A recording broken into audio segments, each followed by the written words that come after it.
The best pitcher in baseball just got traded to the team everybody already loves to hate. Tarik Skubal is a Los Angeles Dodger, and right on cue, the baseball internet completely lost its mind. The Dodgers are ruining baseball, the league is broken, somebody needs to stop them. Or stay with me here.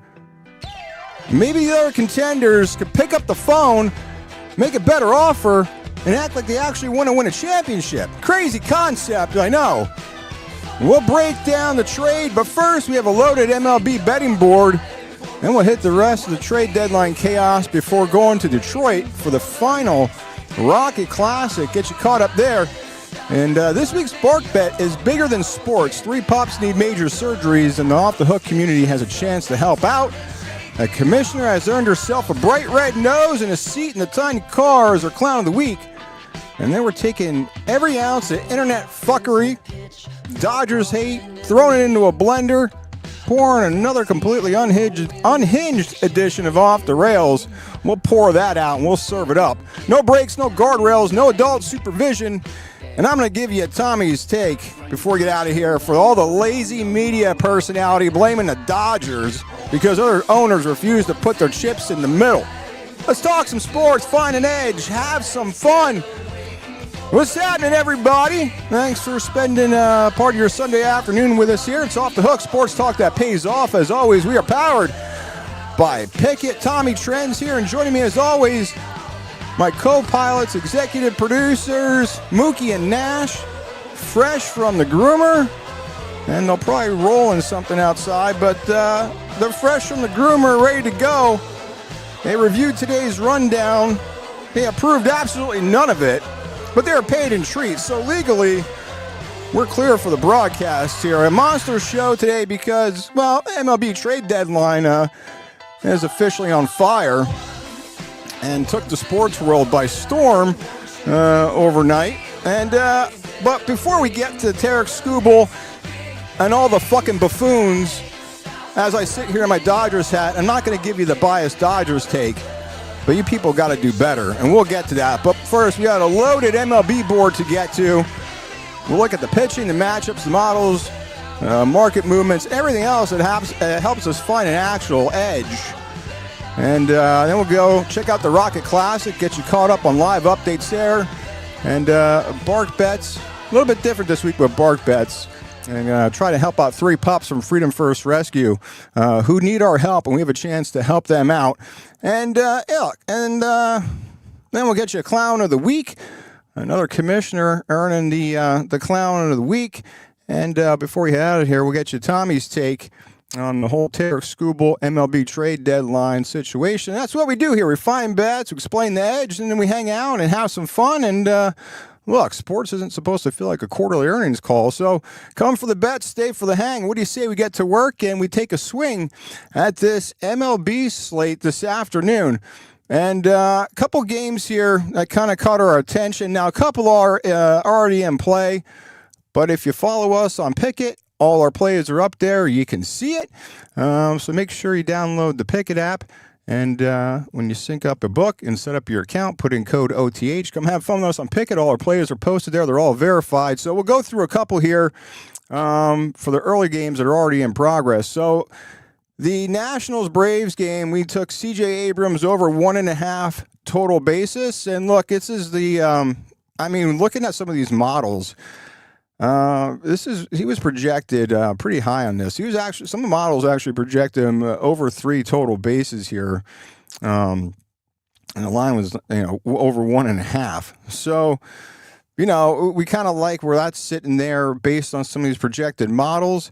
Now what scares me is always when you go by models or look at trends and where a player is typically trending, that always could come back to bite you in the ass. But look, we like to C.J. Abrams over 1.5 total bases this afternoon. And then we'll head to Cardinals-Blue Jays matchup. Max Scherzer, we took a flyer on him under 14.5 outs. Look, we just got to get him to finish 5 innings.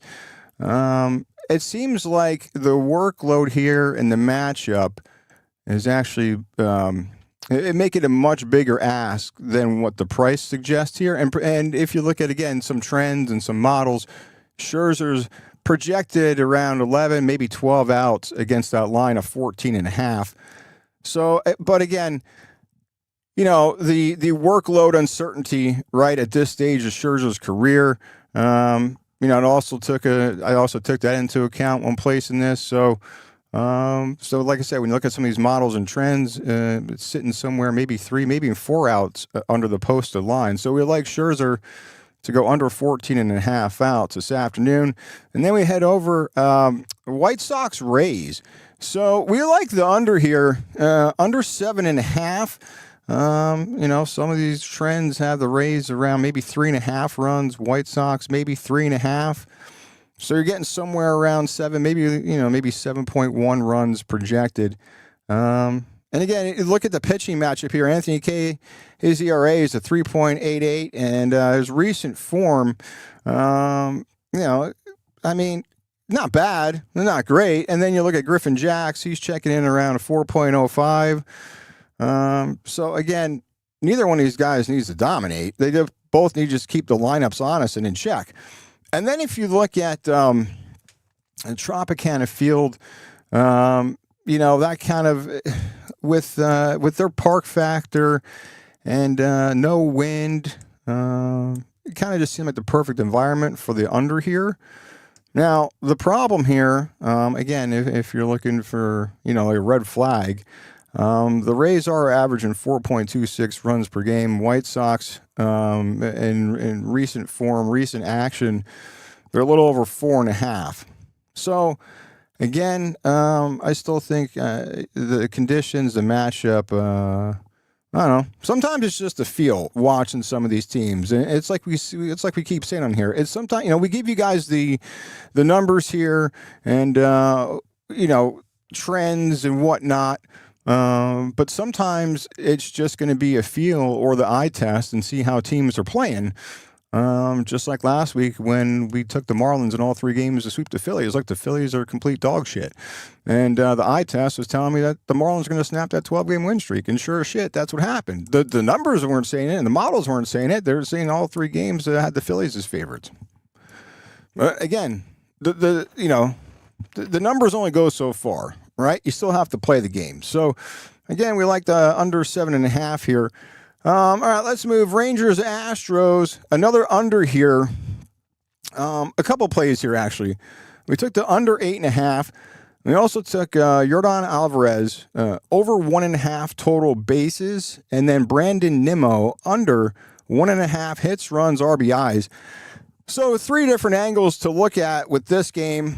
When you look at from a run standpoint, when you look at some trends and some projections, you're getting a combined run total somewhere around 8, maybe 8.1, maybe 8.2. So found a little edge there, possibly. Then when you look at the pitching in the park environment, Peter Lambert comes in with a 3.40 ERA in recent form. And then you look at Kumar Rocker is at 4.13.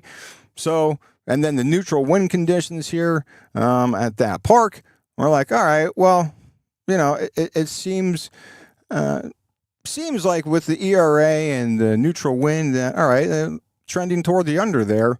So that was the reason behind the under. And then we look at the Yordan Alvarez. So again, looking at trends and recent form, he's projected to get 3.5, maybe even 4 total bases. And then same thing with Nimmo. He was projected or trending high, actually trending lower, which is why we took the under 1.5 hits, runs, and RBIs there. So again, the 3 plays in that game, the total under 8.5, Yordan Alvarez over 1.5 total bases, and Nimmo under 1.5 hits, runs, RBIs. Yankees, Cubs at Wrigley. So this was a tough one, honestly. So, you know, I do like the under here just because the wind's blowing in. Now, it was a low total. I think it was 6.5 or 7. In the similar conditions as last night's game, wind was blowing in. And typically, wind blown in at Wrigley Field, the cash is like around 65% cash toward the under when that happens. When you get the wind blown in or a crosswind at Wrigley, 65%, somewhere around 65% of the games lean toward the under. So I do like that. However, I do have another play. I don't know. With Garrett Cole on the mound, I do like Yankees money line here. And again, to me, it favors pitchers here. Again, with the wind blowing in, it should benefit pitchers here. And you look at Garrett Cole recently, his last 5 opponents, he's held each of his last 5 to 3 runs or less. And then, and including 3 at 2 runs or less, 39 strikeouts, only 4 walks over his last 30 1/3 innings. And then, look at his season numbers: 3.57 ERA, 3.29 expected ERA, 3.72 FIP, and his velocity is up almost a full tick, maybe even over a full tick when you look at his velocity. And then to the Yankees bullpen, David Bednar, 1.04 ERA, 0.52 WHIP over his last 17 outings, just fucking lights out. And then Hedrick and Paul Blackburn, well, again, they're going to help form that late inning bridge. So Yankees bullpen's pretty much been lights out if they can get there. And then Colin Ray. Look, his ERA is over 4.5, almost 4.7, 4.67 ERA, 5.51 expected ERA, and a 4.87 FIP. Now, you would think with his large ERA, normally I would say the over. But again, the wind blowing in, you went over last night. Wrigley day games are a little bit different than night games. Even though the wind's still blowing in, similar conditions, I like the under here, but again, Yankees money line here with the recent form of Garrett Cole. Now, again, you're missing Judge, Bellinger. I guess you could throw Stanton's name in the mix. You're missing him. But still, I still like the Yankees money line, just looking at Garrett Cole in his recent form. So we're on that and the under there in Wrigley. And then we'll go to Royals or Rockies. A couple plays here. Rockies money line. I like that play. And also Willie Castro over 1.5 total bases. Salvador Perez over 2.5 hits, runs, RBI. Troy Johnson under 1.5 hits, runs, and RBI. So a bunch of different angles here. So actually four different plays. Now sharp side on Colorado. For the money line. And then if you look at Colorado, so this line opened around a minus 115 and moved all the way up to minus 130. And look, even if you look at a public book like DraftKings, 53% of money line bets, they're back in Kansas City here. And even sharp books, we're back in the Royals here. So let's look at the Rockies hitting 271 at home, second best in the majors. And Kansas City hitting 231 on the road. That's 24th in all of baseball. So Royals 20-39. Or you look at it, 34% win rate away from home. That's good for the third worst record in the majors. Look at Salvador Perez, 3 hits and 2 RBIs and 9 at-bats against Kyle Freeland. Kyle Freeland throws his four-seam fastball almost 26% of the time. And opponents have an expected wabba of 410 against that four-seamer. And his average velocity is just shy of 92 miles an hour. So that was the play there. Is why we leaned toward Perez over 2.5 hits, runs, RBIs.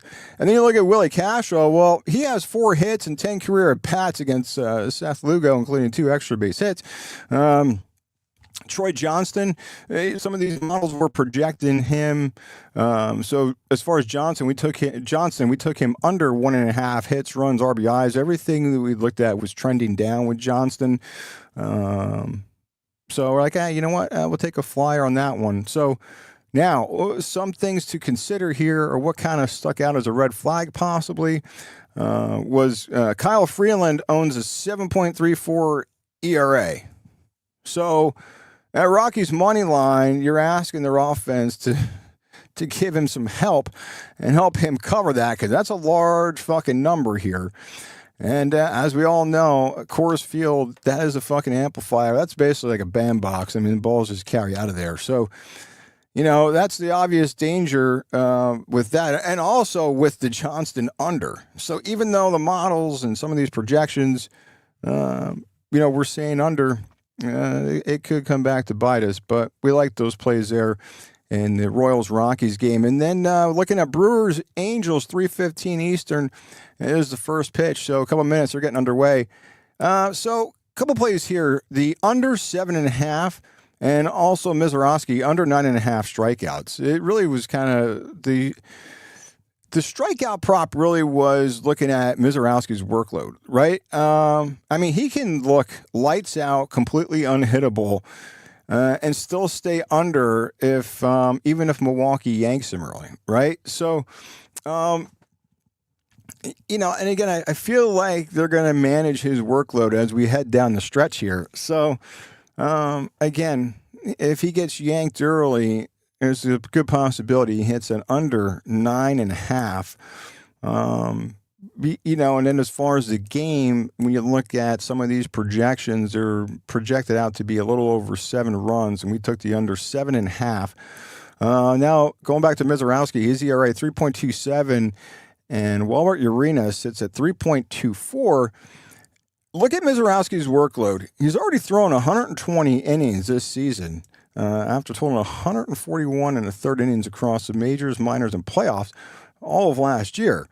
So, I mean, we're just hitting early August here, and he's gonna eclipse that 141 in the third. So, you got to be careful with these young pitchers. I hate the whole pitch count and yanking guys early because, I grew up in a time when guys were pitching complete games, throwing 100, 105, 110 pitches, and now guys don't even get to 100, and by the sixth inning, they're out.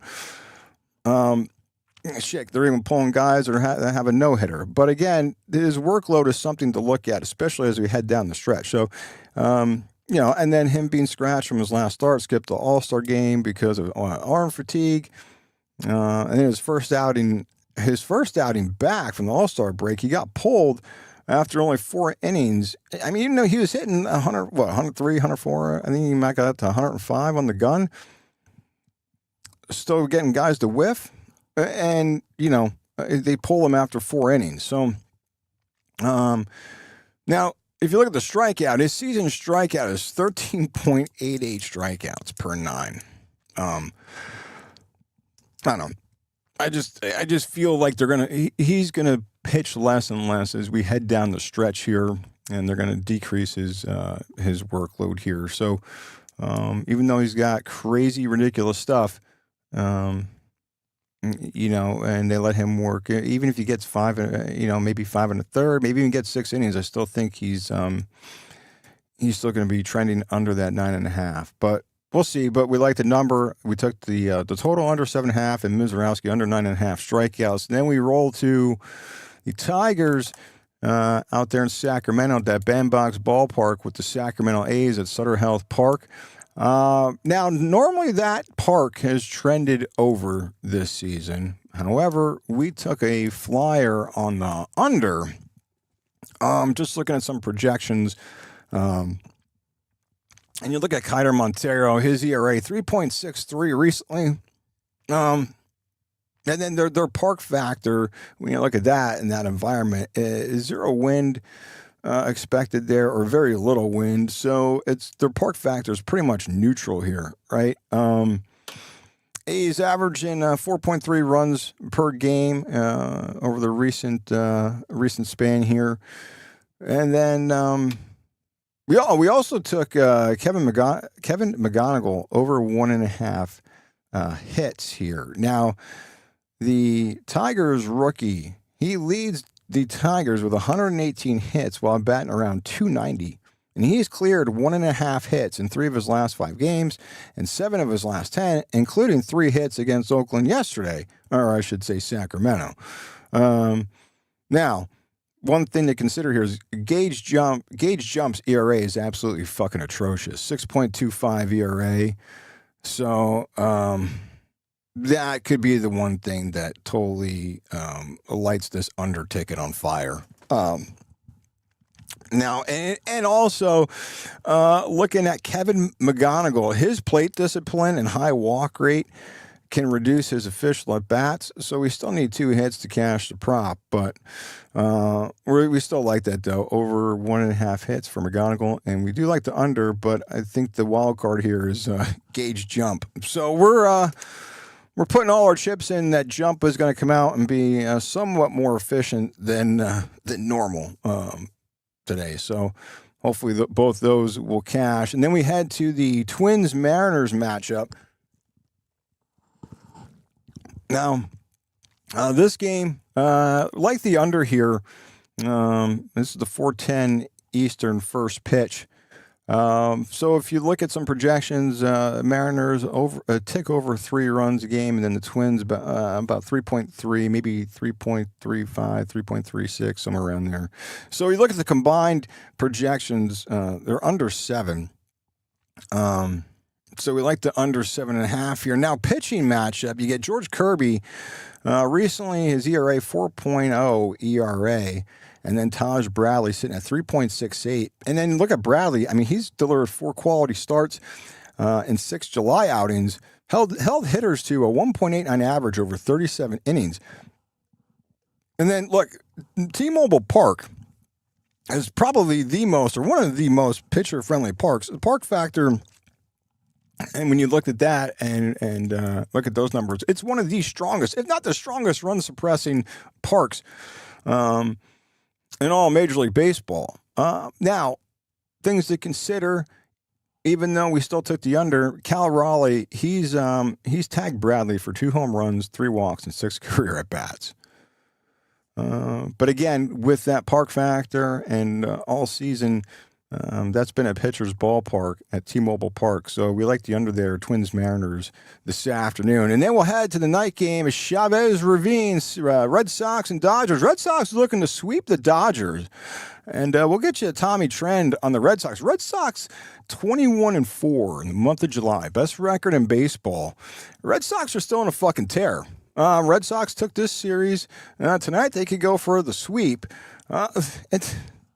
Like we said, so since July, Sox are now 22-4, hottest team in baseball. A couple plays here, and again, you see, I'm not a biased Dodgers fan. Emmett Sheehan under 16.5 outs, and then we have Red Sox first five money line. As well, and took a flyer on Andy Pages getting more than 1 stolen base. But let's look at Emmett Sheehan. So he stayed under 16.5 outs in 8 consecutive starts. Pitch count has been below 90, 5 of his last 7 outings. And look, the Dodgers bullpen is pretty fresh after Yamamoto went 8 innings last night. So hot as fuck in Dodger Stadium, around 90 degrees, 7 to 10 mile an hour winds expected there.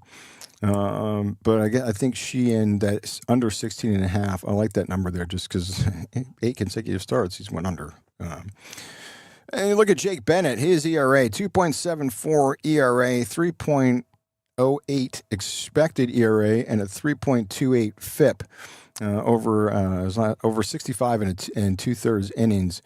Allowed 2 earned runs or fewer in 6 of his last 8 starts. Another play here too I do like is the under. Now I didn't. It's not an in pocket play, but I am thinking of doing under 8.5. Is normally, believe it or not, games at Dodger Stadium have leaned toward the under here. So I do like the under. Just haven't booked it as an official play yet, but I do like the under here tonight at Dodger Stadium. So, and then what else we have? Oh, Andy Pages. Look, you got to get 1 or better for the stolen bases. So we took Andy Pages to get a stolen base. Pages is 6 for 8 stealing bases against left-handed pitching. And then you look at Bennett. Well, he's allowed 9 stolen bases and has not caught a runner stealing all season. A couple of things to consider here. Sheehan, 4.95 ERA. Some of the underlying numbers, though, suggest he's trending a little bit better. Expected ERA at 3.77, 3.98 FIP. So he look, when he's got his stuff working, he has the ability to dominate. So, looking at Paz, that number, the stolen base play is plus 630. Yeah, but we like it just based on trends. And like we said, Bennett has allowed 9 stolen bases, has not caught a runner stealing this season. So those are the plays tonight from Chavez Ravine. We'll see. See if the Red Sox get the sweep or Dodgers at least get one here, get one back from the Red Sox. And then let's talk now about the elephant in the room we'll get to golf. Lots of fucking chaos. I'm sitting here refreshing this leaderboard at the Rocket Classic, and this is certainly a good one. And late last night, we had planned to come on here and do a golf show and get you ready for the final round of the final Rocket Classic. And then about 11:45, just before midnight-ish last night, the baseball world was set on fire when Tarik Skubal was announced that he's going to the Dodgers. So, but we will get to golf. So, look, the golf's just going to have to grab a bucket of balls, wait in the range. Look, because Major League Baseball, like we said, they detonated the trade deadline last night. Everybody was waiting. And these were rumors coming out yesterday. When you saw the prospects getting scratched for the Dodgers, there was talk over the last few days leading up to more and more people and insiders were saying this is a good possibility. Now, this was also a possibility in the offseason, and rightfully so, because Skubal is from Hayward, California. That's the northern part, but still, he's a California kid, lives in Arizona. And then there was recent talk.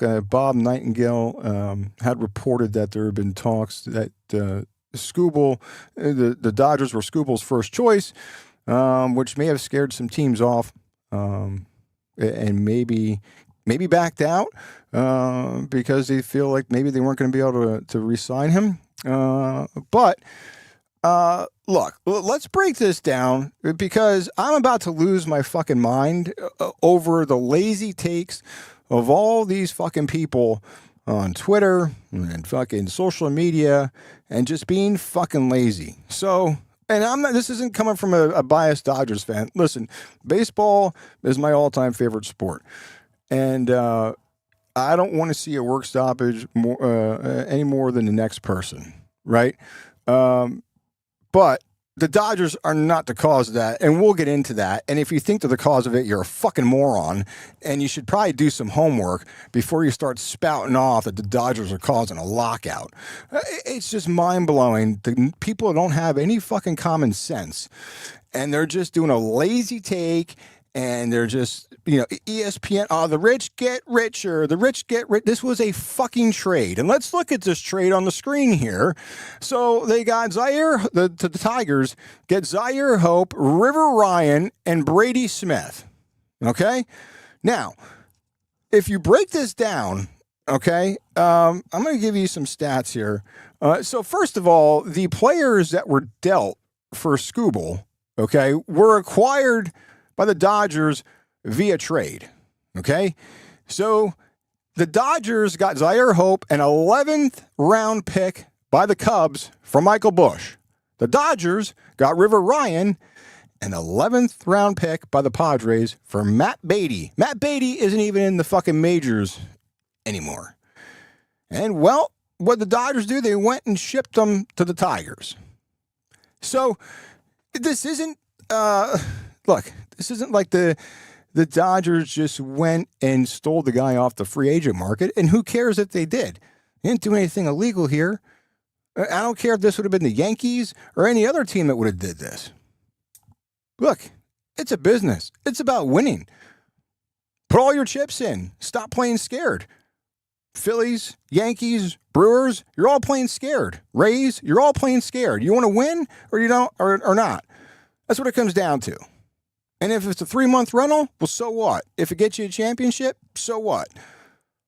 Look, the Dodgers historically have had an outstanding farm system. Go all the way back to Lasorda. They've been producing pitchers and fucking prospects and fucking talent for years, right? They've always invested in their farm system. They've always invested in scouts. They've historically been known to have one of the better farm systems in all the majors for years. And now all of a sudden it's a fucking problem with everybody. Everybody's panties are all in wad. Everybody's got an opinion. Well, look, opinions like assholes. Everybody has one. I'm not saying yours is right or wrong, but I'm saying these people that are saying the Dodgers are going to cause Major League Baseball to have a lockout, you don't have any fucking common sense, and you better start doing some homework and stop taking the lazy way out like everybody else is. But we'll get to that. So let's look at this trade by the numbers, right? So Skubal. Well, I mean, what do you say about Skubal? 2.79 ERA, 16 starts this season. Struck out 116 batters, only issued 14 walks across 96 and 2/3 innings.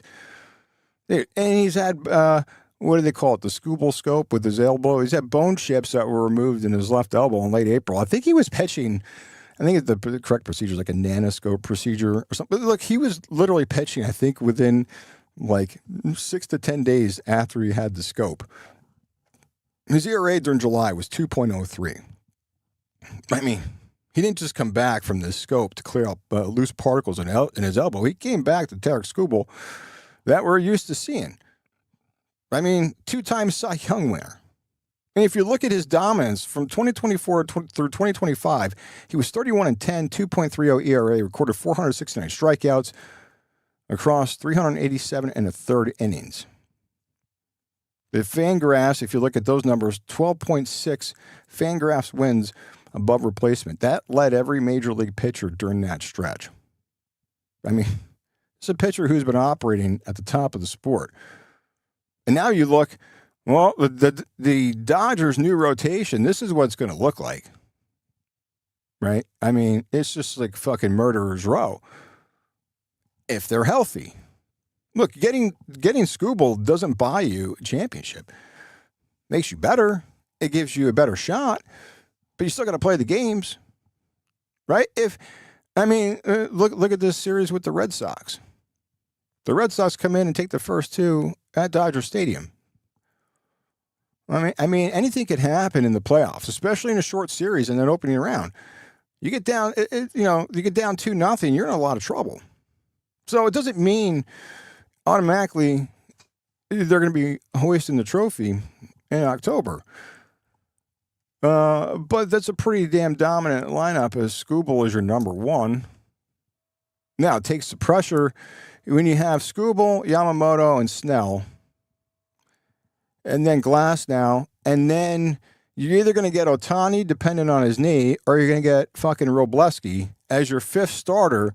And you could argue and say Robleski is actually the ace on this fucking staff. If you really want to argue it. Toss it between him and Yamamoto, right? And then you still have Sasaki. And you didn't even give up these people to get Skubal. Right? So, and you look at Blake Snell. He's supposed to come back within the next week or so. Now, Glass now, his back's been all jacked up, so he's supposed to start a minor league rehab assignment next week. I already talked about Ohtani. But they still expect him to pitch in October. So, again, who knows? But that's what the Murderer's Row lineup is looking like. So, you get to the playoffs. Skubal's obviously your game one starter, and then everybody just falls in line behind him. Right?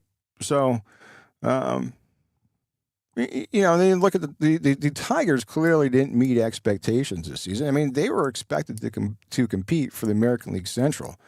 Framber Valdez, well, he's a fucking bust. A 3-year, $115 million contract.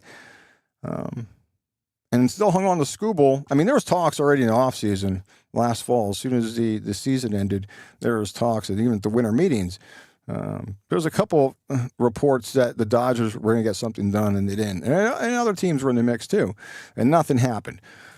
And then look, then the season started, and by the end of May, everything was sideways. They were tied with the Rockies for the worst record in baseball.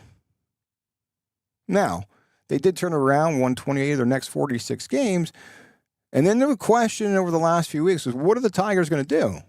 Are they going to keep him and try to make a push here? Or are they going to dump him? Because, look, I think the Tigers knew he wasn't coming back. Whether they kept him and tried to make a push, they knew that in the offseason, he was going to be gone. So, in my mind, the Tigers did, they did what was best for them because they knew it's either get something for him or get nothing. Which, at least they went out and got something. So, they won 20 of their next 46. Then that momentum kind of hit the brakes. They lost consecutive games to the last place Royals, dropped 2 out of 3 to the Orioles. And then that final loss to Baltimore, that's when Skubal got his 1,000th career strikeout. And, then he watched from the dugout as they blew a 7-0 lead. So Tigers finished that night 7 games below 500, 6 games out of first place, 3 games out of the wild card spot. And that really may have been the tipping point where the organization's like, all right, we most likely can't make a push after that fucking train wreck of games that they just went through. Yeah, then there was a whole contract situation. Obviously, Scott Boras being his agent, it's going to be a little bit more difficult. Now, speculation is the Dodgers typically have a good working relationship with Boras. So there was also talk there that maybe if there's a season next year that there's interest on both sides, obviously the Dodgers, but Boras of getting an extension done. And nothing's right. That's all speculation, but it's being talked about. But the Skubal and the Tigers were about $13 million apart during the offseason when they exchanged the arbitration figures. Right? So then the independent arbiter ruled in favor of Skubal and his agent. So Skubal received a $32 million salary in his final season before free agency. And then now he could enter the open market again if there's a season next year. So, his contract's probably going to, if we have a season next year and he enters free agency, it's probably going to be north of $400 million, if I had to guess. But, again, Tigers saw they were far apart. They went with the prospects. And then let's look at these prospects, right? So, the centerpiece of the return here is Zaire Hope, 21-year-old outfielder. He's hitting 293, 369 OBP, and a .530 slugging percentage for the Dodgers AA club. 23 home runs, 18 stolen bases. He does have brings a left-handed power to the plate, high-end speed, and he's got the ability to play center. Now, River Ryan, I don't know if you consider a 27, soon-to-be 28-year-old a prospect, but again, 27, soon-to-be 28-year-old River Ryan posted a 1.33 ERA, 4 major league starts in 2024, but then he underwent Tommy John surgery, and now you have to take this ERA. You kind of have to be careful with this ERA. His AAA starts. He's made 8 AAA starts during the rehab stint here. His ERA is not ideal, 4.46, but some of these small minor league parks, are fucking bandbox parks, and some of these numbers aren't really what they appear to be. But again, there is upside there with Ryan, and he has been sidelined though since the middle of June because of tweaked his hamstring. Now, ESPN had him ranked 49th in a mid-season ranking of the top 50. And then the third prospect thrown in here was Brady Smith, 21-year-old right-handed pitcher selected in the third round out of high school in 2023. 3.88 ERA through 19 starts at single-A ball. So here's the thing, right? And I have some clips here to play of some people who are not Dodgers fans who are saying the exact same thing that I'm saying. Look, the Dodgers have historically had one of the top farm systems in all of baseball for years. And they didn't have to empty their farm system. They kept Josue DePaula. He's a consensus top 25 prospect. That's their hottest guy on the board. And also Eduardo Quintero, they're high on him. He was ranked 45th on ESPN's latest prospect list.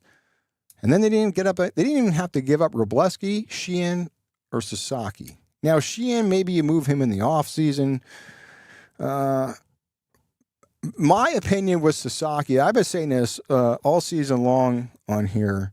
Sasaki should be a reliever, especially how he pitched in the playoffs in the World Series last year. He's a reliever. He's not a starter, especially now that you're deep with pitching. Now, I suspect Glass now is going to be gone in the offseason. I'm just speculating here. Possibly Sheehan's gone, but you still kept Robleski, Sheehan, and Sasaki for the stretch here. And the Tigers only got 2 highly regarded prospects, and they got another arm. But the Dodgers didn't pay a premium price for Skubal, right? So, again, look, the Tigers accepted the offer. They didn't have a gun to their fucking head and say, you must accept this offer. You had the Braves, the Cubs, the Brewers, the Yankees, the Rays, all had varying levels of interest on Skubal.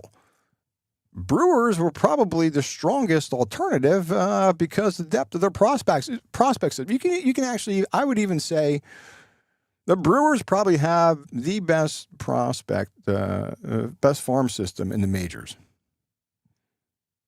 I think it's potentially better than the Dodgers. Or you have a 1A, 1B type situation here between those two teams, right?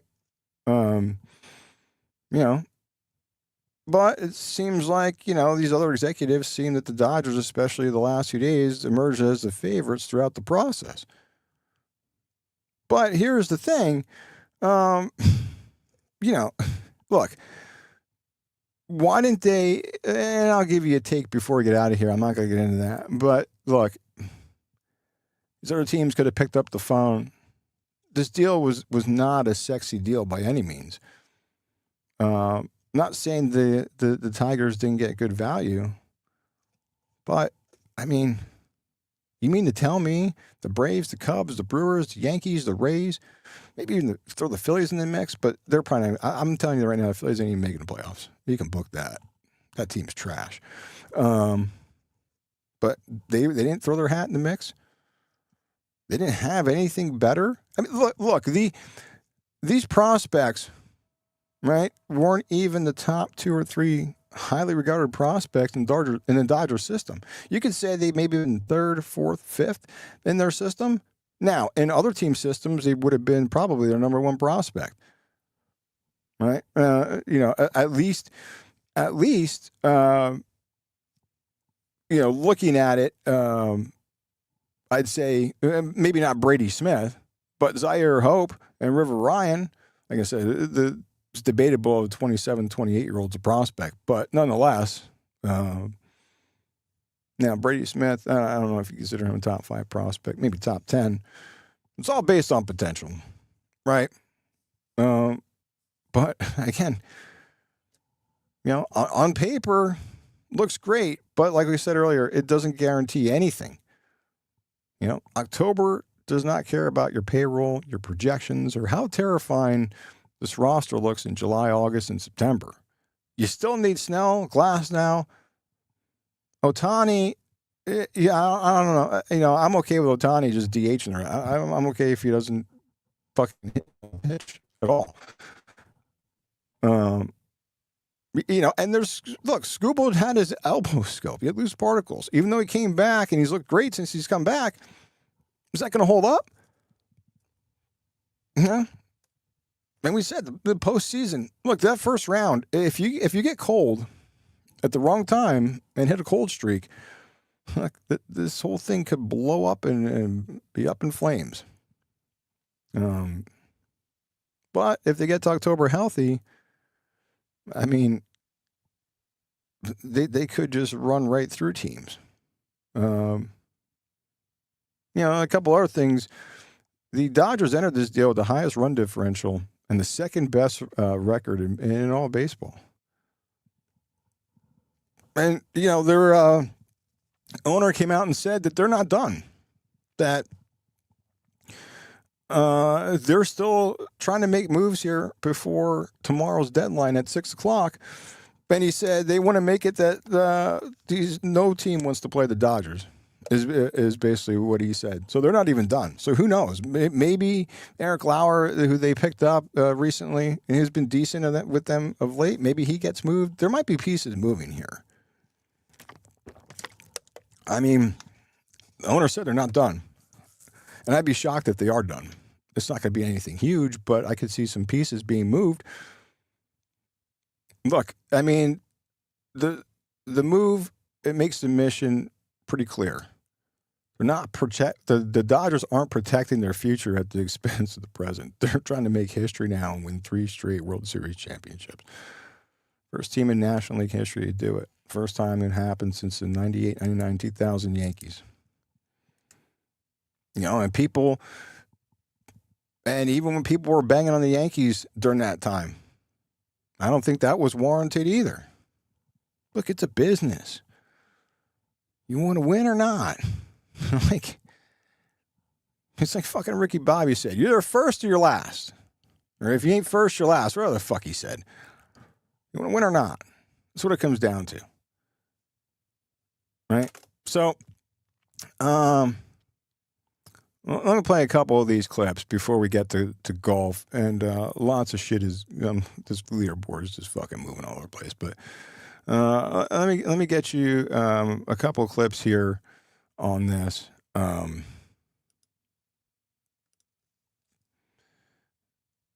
These are just some takes. So this is from Pardon My Take, and here's what they had to say about this whole situation here. Just all owners. I think my brain has shifted where it's like, I'm sick of complaining about the Dodgers. We should be complaining about the Pirates owner and the Reds owner and the Rockies owner and all these owners that don't want to spend $1. That's who should get the blame. Yeah. Not the Dodgers. Yeah. Right? Dodgers they're being smart. Right. Like everyone else who's making money and not spending it, you're the ones who should be pointed at, not the Dodgers for spending money. Yeah, they're in a big market. Yeah, they make more money. I get that. But still, like if you're a Pirates fan, you shouldn't be mad at the Dodgers. You should be mad at your owner. And I'm mad at the Cubs. I'm mad at Tom Ricketts for not spending more money. And guess what? All the owners that say that we're losing money and that's why we can't spend on shit, ask them one simple question. Will you please open up your books so that we can verify that you're losing? And they will never do it because they're not losing money. In fact, the valuation of their teams alone Correct. is making them a shitload of money year over year. If you're losing money, sell your team. Yeah. It's so simple. And they won't. Just sell your team. You want to know why they won't sell their team? You'll make a lot of money if you sell your team. You want to know why they're not going to sell their team? Yeah. Because they're making money. They're making money. Yeah. Yeah. So I something where I'm just like, I'm done complaining about it. We're doing the thing where we take too much heat off of the actual bad actors, the owners that are not spending any money, and put it on the Dodgers when it should be.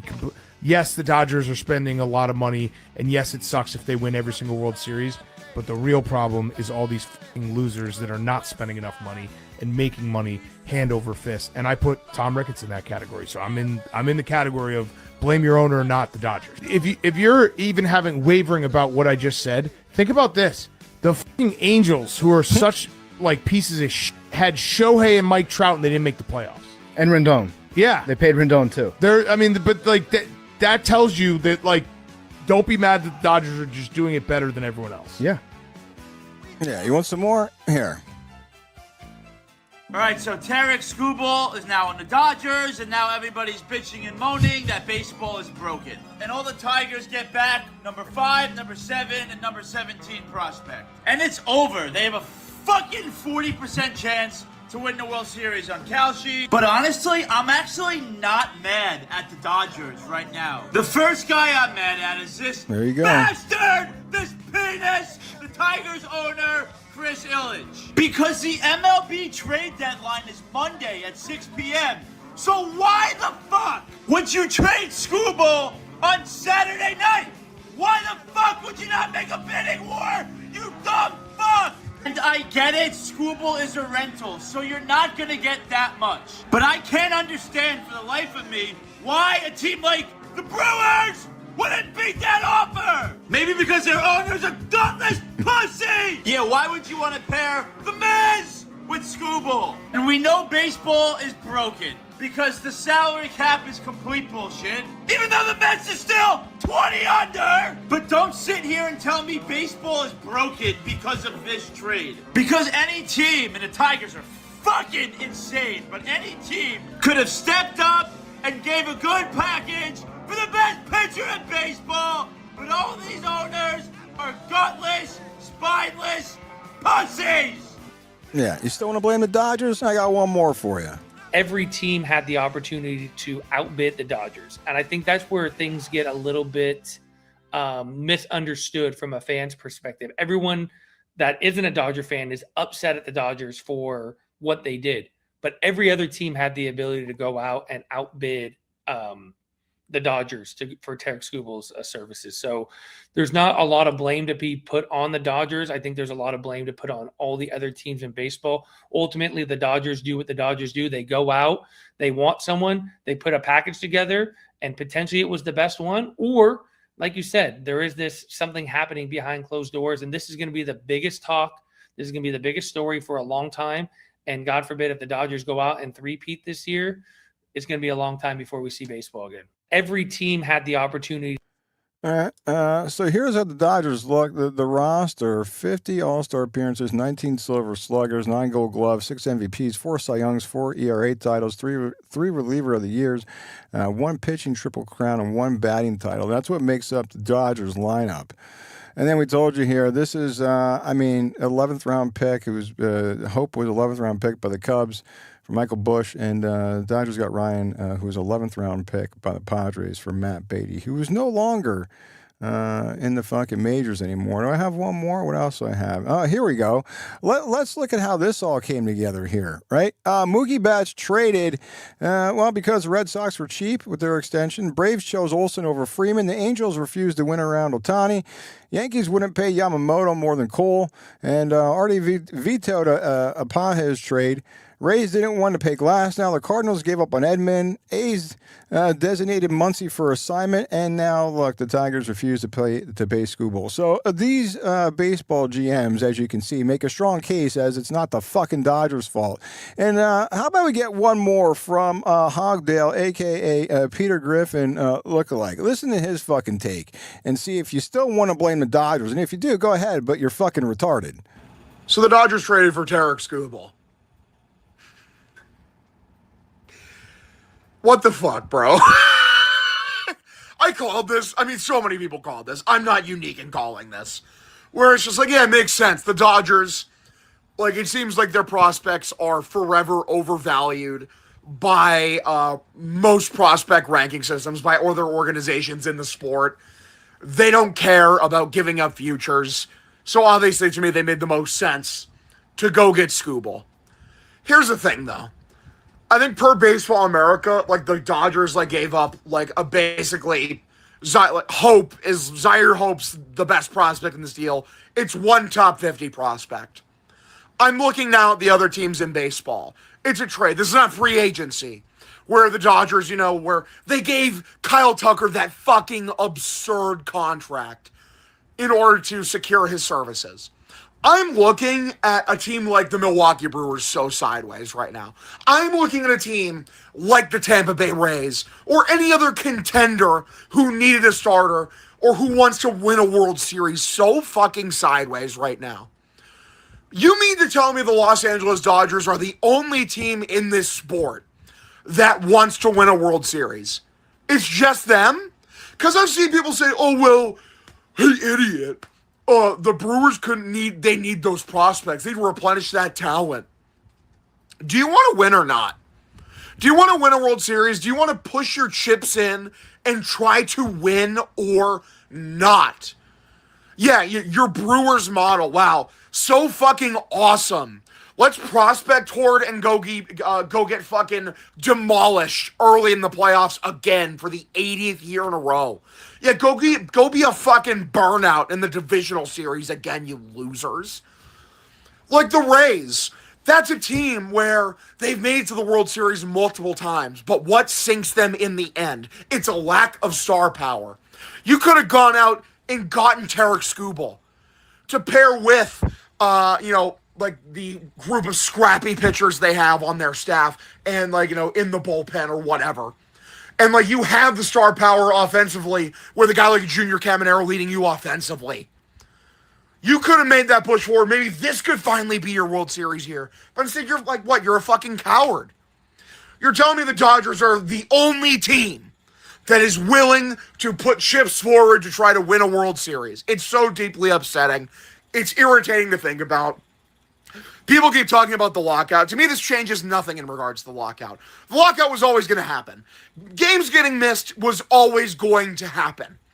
Like, people say, like, oh, this secures it. Guys, it was already fucking secured.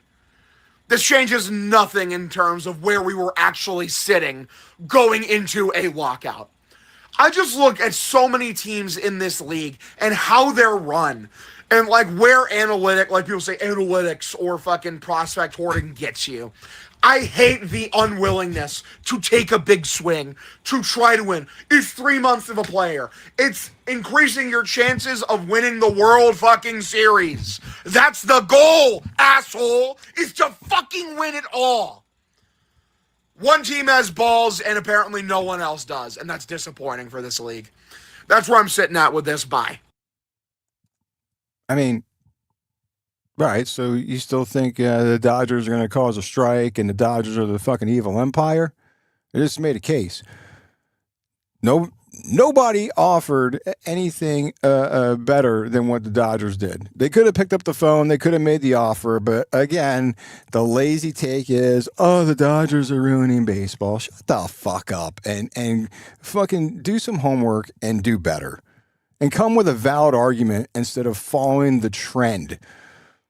And that's what everybody does, right? That's what everybody does. That no one takes accountability for anything. It's always I'm the victim and it's somebody else's fault. Nobody had the balls to go and offer the Tigers something else. And we'll get more of this in Tommy's take. But why don't you think about, was there even a market for Skubal? Was the market all a bunch of bullshit? And the market, the market was inflated, and it wasn't really all the hype that everyone was talking about with Skubal. Because if it was, either look, one of two things. Either the market wasn't as good as what everybody was trying to sell you, and all the people on ESPN and all the reporters and everybody was saying that everybody's after Skubal. Was that really the case or not? And if the market really was that high and all these teams were interested, then the fucking Tigers have got to be the worst organization, the worst front office in all Major League Baseball, because you'd want to drive a bidding war and you'd wait till like 5:50 p.m. tomorrow to accept a deal and have these teams go through a bidding war. But what do? You make a deal at 11:45 p.m. 2 days before the fucking trade deadline. Something to think about. Because normally when there's multiple teams interested in a player, you don't do it. It's always right at the deadline to drive up your return. That's the whole idea. But, apparently it's still the fucking Dodgers' fault. Allegedly. I don't know. But, like I said, opinions are like assholes. Everybody's got one. But it's the lazy way out to say the Dodgers are ruining baseball. Give me a fucking break. All right, we're going to get to golf. There's been other moves besides Tarik Skubal. So the White Sox got righty Luis Castillo from the Mariners, and Mariners get reliever Sir Anthony Dominguez, outfielder Nolan Jones, and catching prospect Boston Smith. Castillo 3-9, 5.06 ERA, 1.39 WHIP through 17 starts this season. Really, I mean, so you're like, what the fuck they traded for him for? Well, the attraction here from the White Sox is a track record in the control. He's signed through 2027. He has a vesting option for 2028. If it reaches 180 innings next year. So the Sox here, the White Sox, are betting on a change of scenery and not the numbers. Obviously, they just put up thus far. And then the Mariners, in return, they get bullpen help, an outfielder, and a catching prospect while they dump the rest of Castillo's contract on the White Sox.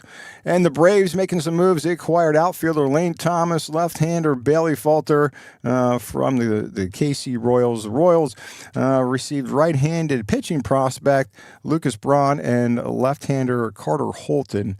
And Thomas is hitting .230, a .325 OBP, and 392 slugging percentage. Falter has a 12.46 ERA and 9 appearances for Kansas City.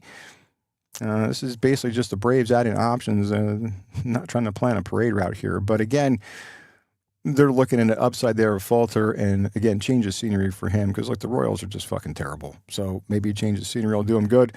Pirates adding Camilo Doval from the Yankees for 2 prospects. Doval's 3-1 this season, 4.54 ERA, 1.41 WHIP, 39 strikeouts, and 39 2/3 innings. And then the Yankees get 18-year-old outfielder Luis Cruz, 22-year-old first baseman and catcher Omar Alfonso.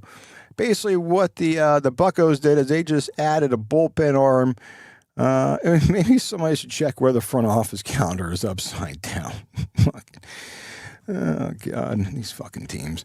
The Brewers, Brewers making moves, not what you'd expect, though. They got catcher Bo Naylor and reliever Cody Hewer from the Cleveland Indians.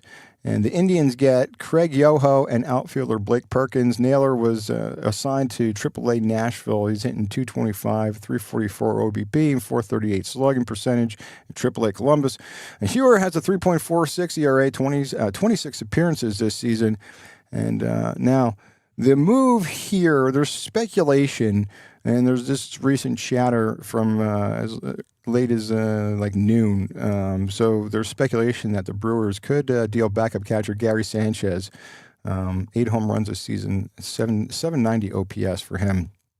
And the Twins added Dean Kremer, from Baltimore. Look, the fucking Orioles should just be stripping that whole thing down from top to bottom and just, they need to enter a massive rebuild. Now, Kremer has battled quad strain and owns a 6.50 ERA, 1.36 WHIP through 36 innings this season, 38 strikeouts against 11 walks.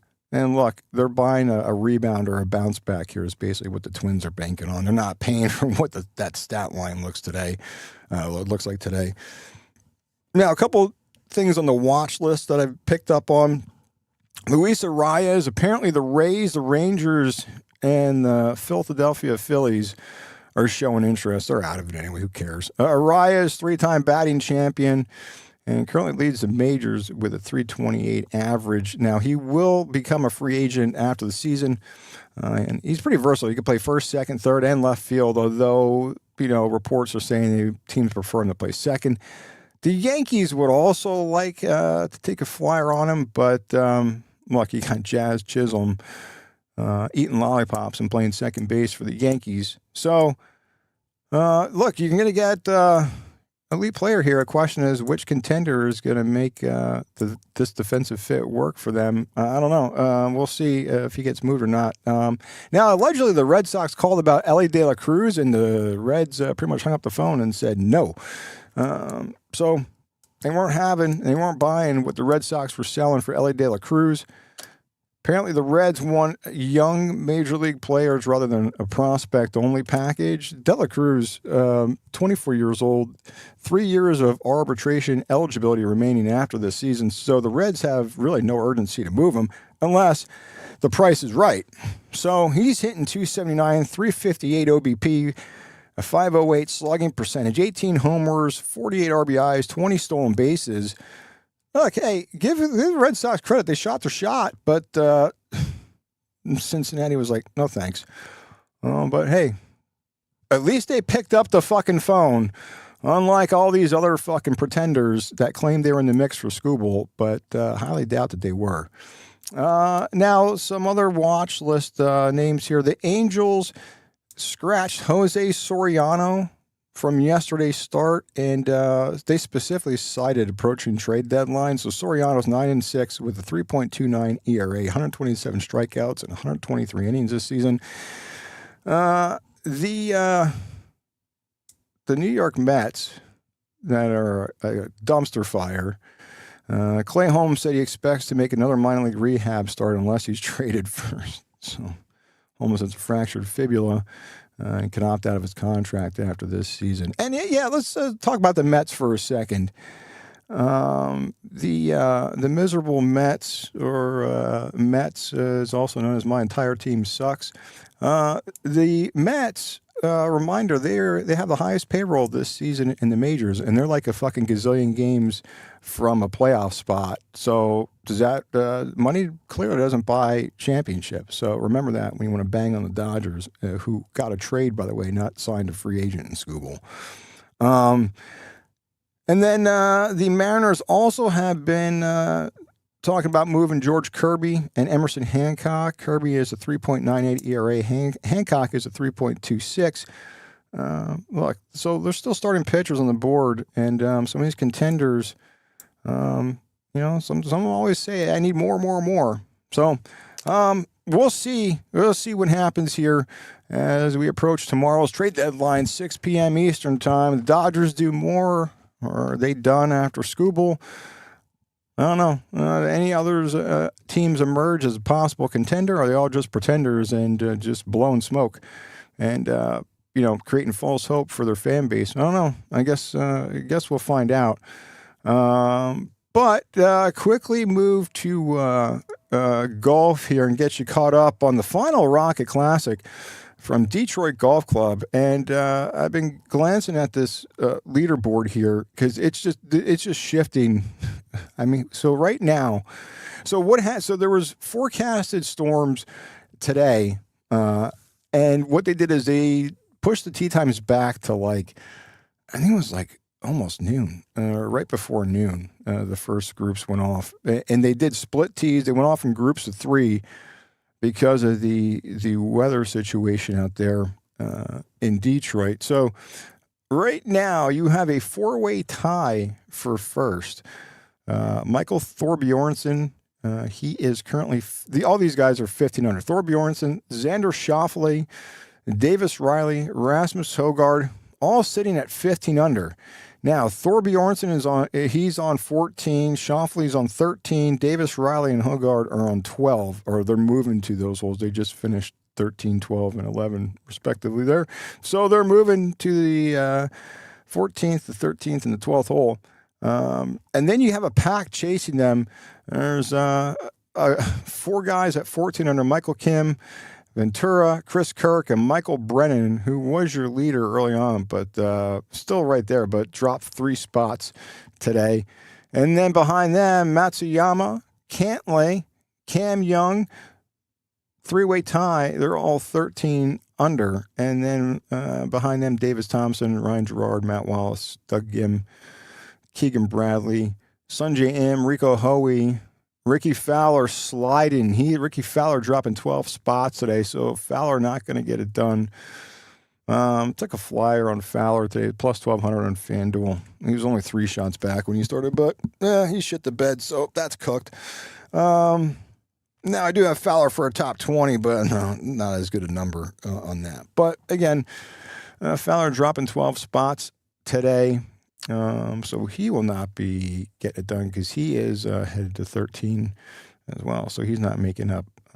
There's no way he's making up 4 shots. Not the way he's playing. He's 1 over today. So that rounds out your top 20-ish guys here as we come down to the final stretch here at the Rocket Classic. And like I said, this was going to be a more golf-heavy show. And then, the Dodgers detonated the trade deadline late last night. So it's a baseball show now, and trade deadline's tomorrow. So, if anything else happens, well, I'm sure we'll be back at some point tomorrow. But a couple of interesting, there's some, let me pull up some of these. There's a few funny clips here. So what the PGA did, now I believe they're going to do it, allegedly next weekend for the Wyndham Championship. I don't know if they're going to do it for the playoffs. I haven't seen anything, but rumor has it they're doing it again next week. And they did this on ESPN Plus and Hulu. They did, it's called Quiet Please. It's a marquee group. Now, all it is the chatter between the caddy and the player. Now, it works. In my opinion, I like it as an alternative, but I feel like it needs more. And if anyone else has watched it, I'd love to know if you felt the same way. I liked it because, of course, when we were on here Wednesday with Tee to Green, I said, since they're going to roll this out, and they've been talking about this for a while, and I don't know why it took them so long to roll this out. I mean, they already had the cameras there. They don't even have, it's just a boom mic that's in proximity to the player. It's not like the players are mic'd up or anything. So sometimes you're picking up the chatter, sometimes you're not. It's hard to hear. I don't know honestly, what took them this long to even get this thing started. When there were certain guys that we mentioned, when Hatton was on the tour, and Spieth always has been known for his chatter with Greller, but there's certain guys you're going to get more out of than others. But nonetheless, they finally started this this marquee group where it's just the player and whatever crowd noise you pick up. I like it, but I think there's room for improvement. It's just, then like it's not like, I don't know. It's kind of weird because you're just hearing the sounds. Sometimes there's nobody talking at all. And what they're doing, if you're not watching the screen, to kind of fill the void, they're showing graphics. I mean, nobody's talking, though. It's just the audio from them. But again, with Spieth, it worked.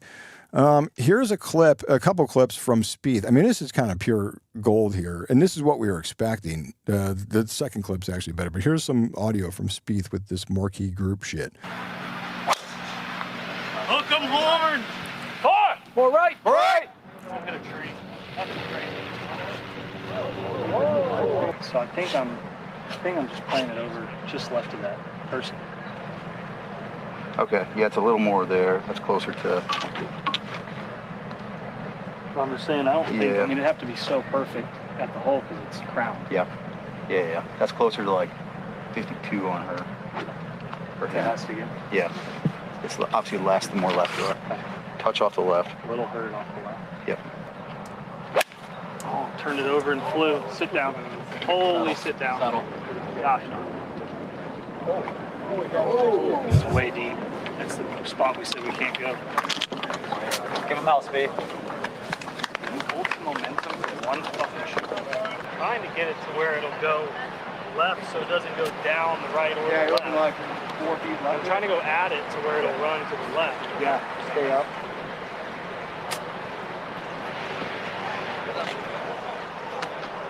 Stay there. Right there. Sit. Golly, I can't hit it any better than that, and it is 1 foot from staying up. Gosh, dang it. I know, it's like, when I hit on the green, it just gets gone. It was perfect.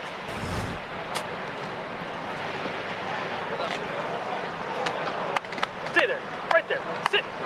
Golly, I can't hit it any better than that, and it is 1 foot from staying up. Gosh, dang it.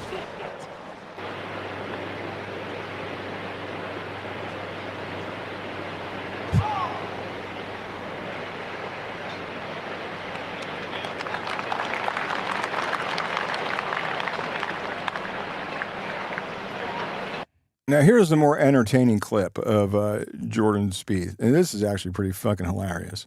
Oh, that's hilarious. That's funny. That's so funny. He's so good at watching twice. Oh, that's hilarious. That's That's funny. That's so funny. You gotta love Jordan Spieth. I mean, come on. I mean, it works because again, it's Spieth, and if you've been to golf tournaments, you follow him, you know what I'm talking about. He's just nonstop chatterbox. If you haven't been to a golf tournament, you go to one. Make sure you try to follow Spieth because it is entertaining for sure. Even watching him practice, like a putting green or something, he's just always talking. It's hilarious. But again, I don't know. I like it, but I don't know. They got to improve because they got to fill. I don't know how you fill it because the idea is to not have an announcer.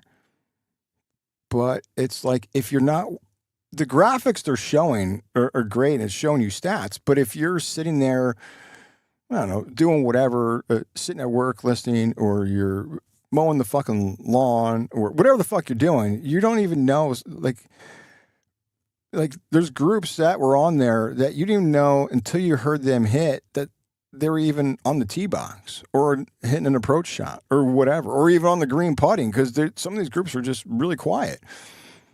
So again, I don't know how they do it. I like the alternative. I just think there's got to be a way to make it better.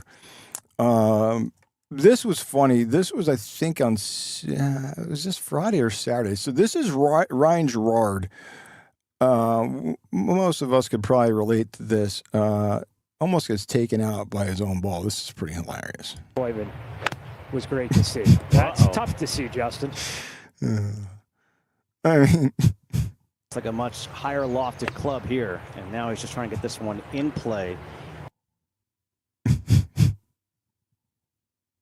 Ryan Gerard playing his fourth at the 17th. He birdied 17 and 18 yesterday. Not going to be the case today, but that is a heck of a shot, and he has a chance to drop just one.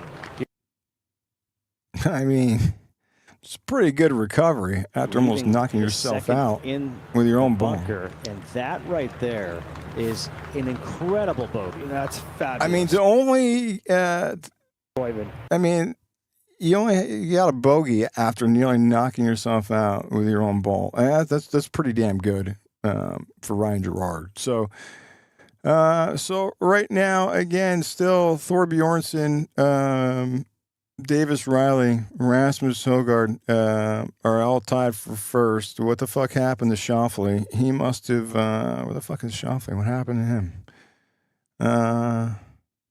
Well, I guess he's 14 under, so that means he bogeyed 13. So he's one shot back. So Schauffele, Chris Kirk, and Brennan are 14 under, along with Michael Kim and Christopher Ventura. And then you have Højgaard, Davis Riley, and Thor Bjornsson are all 15 under as a three-way tie for your leader here at the final Rocket Classic at Detroit Golf Club.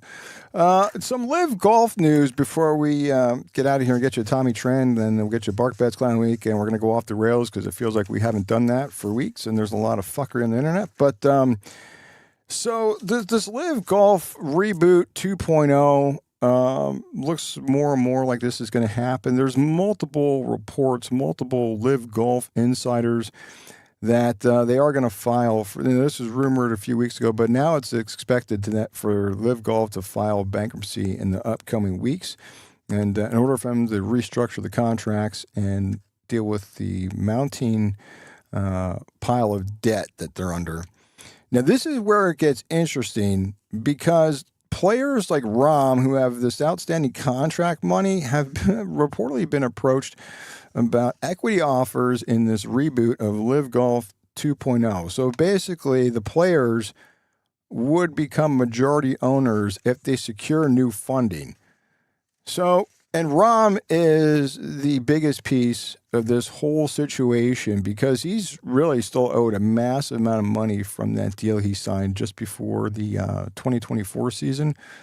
Now, if this bankruptcy proceeding happens and they enter bankruptcy, he could potentially become one of the league's biggest creditors. And apparently he was recently asked directly about whether he would guarantee he plays and live in 2027, and he wouldn't make a comment on it. And then there's all this uncertainty around events. So there's been reports from multiple vendors and contractors who say they haven't been paid. And the Live Team Championship in Michigan has reportedly been canceled. So, and also the travel and the accommodations for the contractors have also been canceled. And apparently the venue build out there, or whatever course they have it at in Michigan, they haven't even begun to build out the course for the tournament. But meanwhile, the leadership at Live is publicly talking about planning for this event. So right now, I don't know, the players, the staff, no one knows what the answer is with Live. But everything's pointing to it's not going to happen, but Live executives are still saying it's going to happen. They say that the league's moving forward. And they keep saying for weeks that they're close to getting additional funding, but nothing's come out. But now really, I guess the secondary challenge then is keeping the players and how that's going to shake out. So, I don't. The Live is allegedly, as of right now, playing Trump Bedminster this weekend. That's apparently still on there. I haven't seen anything that's canceled. So look for Live to do this reboot, Live 2.0, as they enter bankruptcy in the upcoming weeks here. So that's all the golf we got. Was going to be a bigger golf show, but Major League Baseball derailed that, and Tarik Skubal and the Dodgers derailed it because they're ruining baseball, and they ruined the fucking show apparently because we talked baseball for like an hour and 20 minutes. But let's get you a Tommy trend of the day, and we talked about the Red Sox. The Boston Red Sox are now after. Coming back, it was tied last night, and then they took the lead. So the Red Sox now are 58-1 when leading in the 8th inning or later. 58-1 when leading in the 8th inning or later. That's pretty wild. It's just unbelievable. Another crazy stat, and to make a case for why the Dodgers aren't ruining baseball. So, as of Friday night, that would have been July 31st, 21 out of 30 major league teams were within 3 games of a playoff spot. Let me repeat that. 21 out of 30 major league teams were all within 3 games of a playoff spot. But you're telling me the Dodgers are ruining baseball and there's no parity in baseball, allegedly. So, and one more. This is from the other day, but this is pretty wild. Just keep in mind, 21 out of 30. That's for math majors. That's 70% of the league is within 3 games of a playoff spot. As of July 31st. Now, that number probably fucking changed. I didn't look at it, but it's quite a few teams. Considering a lot of people are saying there's a problem with baseball. Be careful what you wish for. And we do have another one here because this is pretty amazing. So I'll show you this here, a little clip. So this is Cody Clemens' walk-off grand slam with the Twins and Royals game the other night. And so what's interesting here, and I'll just roll the fucking clip. The 0-2 from Strom. Clemens in the air to right center field and deep. Back it goes. Deep it goes. And Cody Clemens wins it.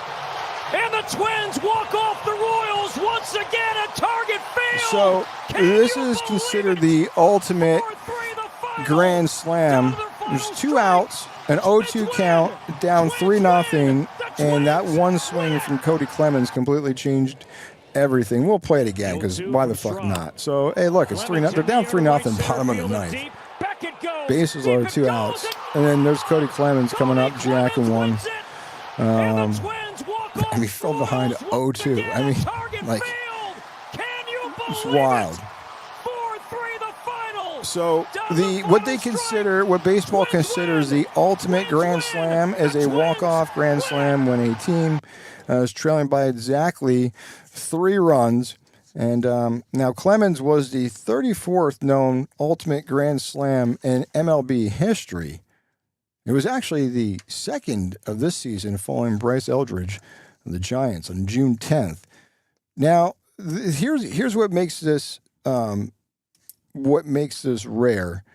So the first ultimate grand slam on what they consider an 0-2 count.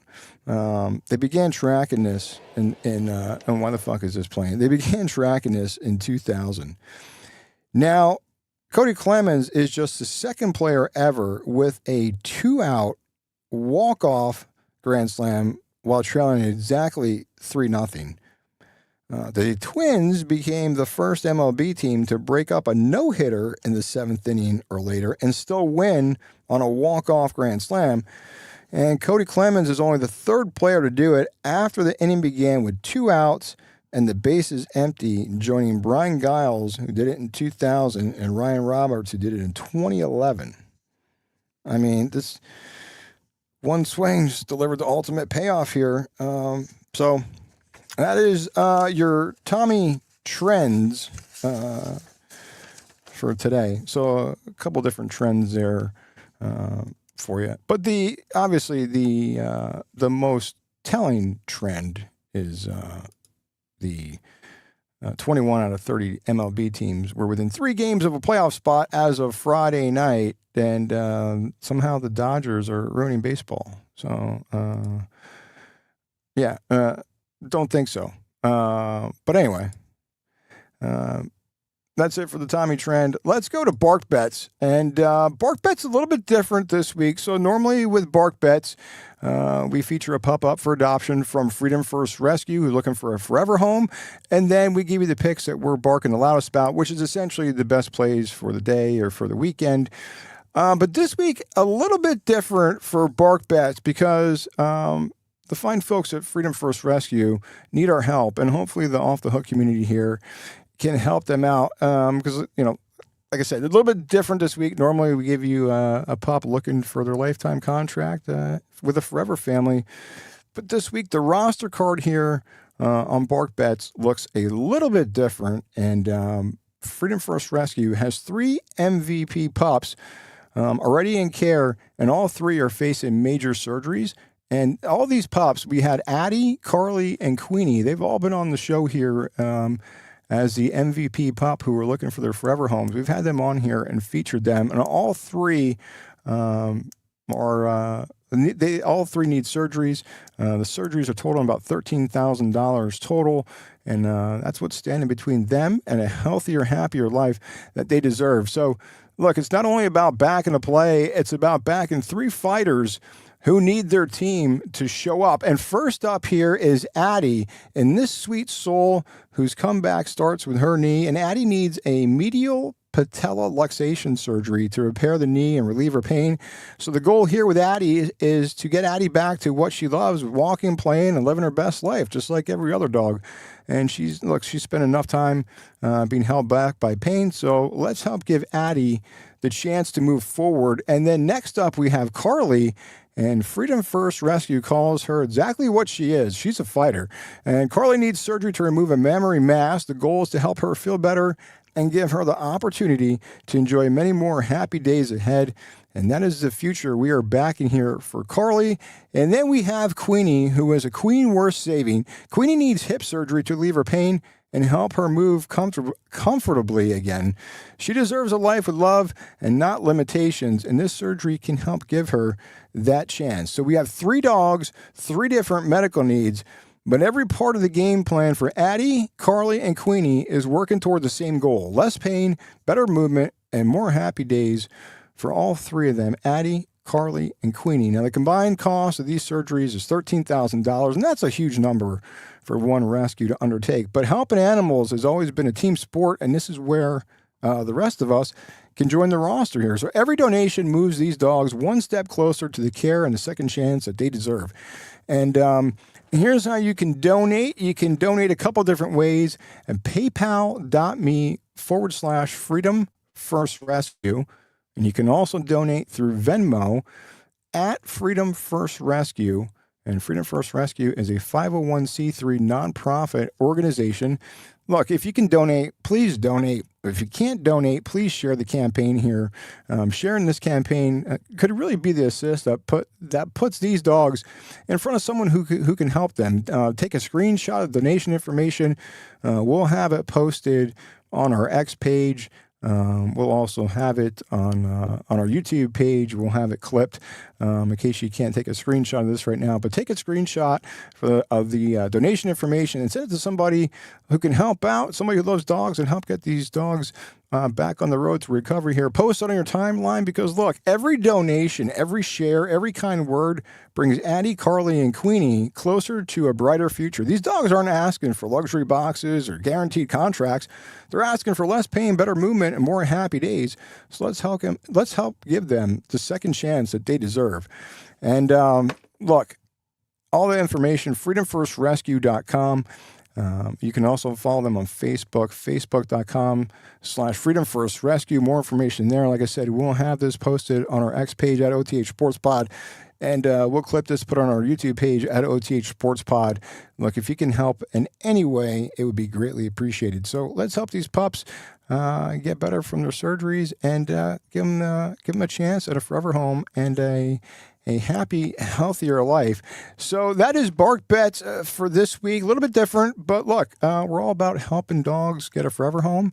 And look, it's all about saving one pup at a time here. So look, any help would be greatly appreciated by that rescue. Again, freedomfirstrescue.com. All the information is there, or their Facebook page, facebook.com/Freedom First Rescue. And as always, adopt, don't shop. So, all right, so a little bit different Bark Bets this week, but nonetheless, the whole idea is to get these pups a forever home and help them heal up as quick as possible. And so, look, we're going to do a hard turn here. We just talked about Freedom First Rescue, asking people, to step up and show some responsibility. But now we need to discuss a league that this league office is doing everything to possibly avoid that exact concept. It's time for the Off the Hook Sports Clown of the Week.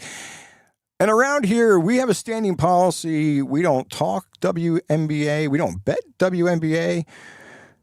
Look, normally we don't waste valuable oxygen talking about it. However, the WNBA makes this program only when it does something so fucking stupid that covering this league really becomes a public service. And somehow this league continues to outdo itself here day in and day out.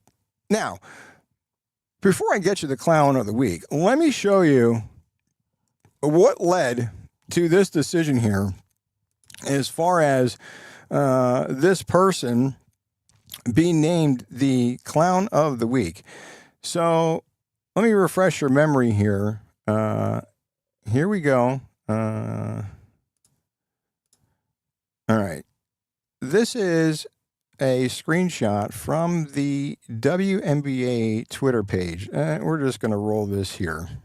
Did you guys see Angel Reese and Paige Buckets make a bet in the game that they played against each other tonight? So the WNBA social media team, fucking a bunch of geniuses, they post this video of Angel Reese and Paige Buckets making a $400 bet on their game tonight. If y'all lose, I get to have that. If y'all win, you get $400. And if we lose, then you get No, you owe me $400.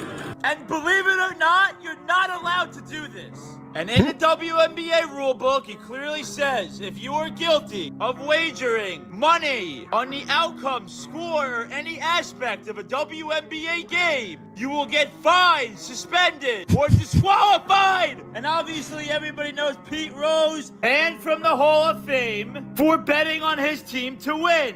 Calvin Ridley, suspended for a year for betting on NFL games. So explain to me what the difference is of that and betting $400 on a game that both of these ladies right here played in. This is not good, man. I mean, what an absolute fucking shit show.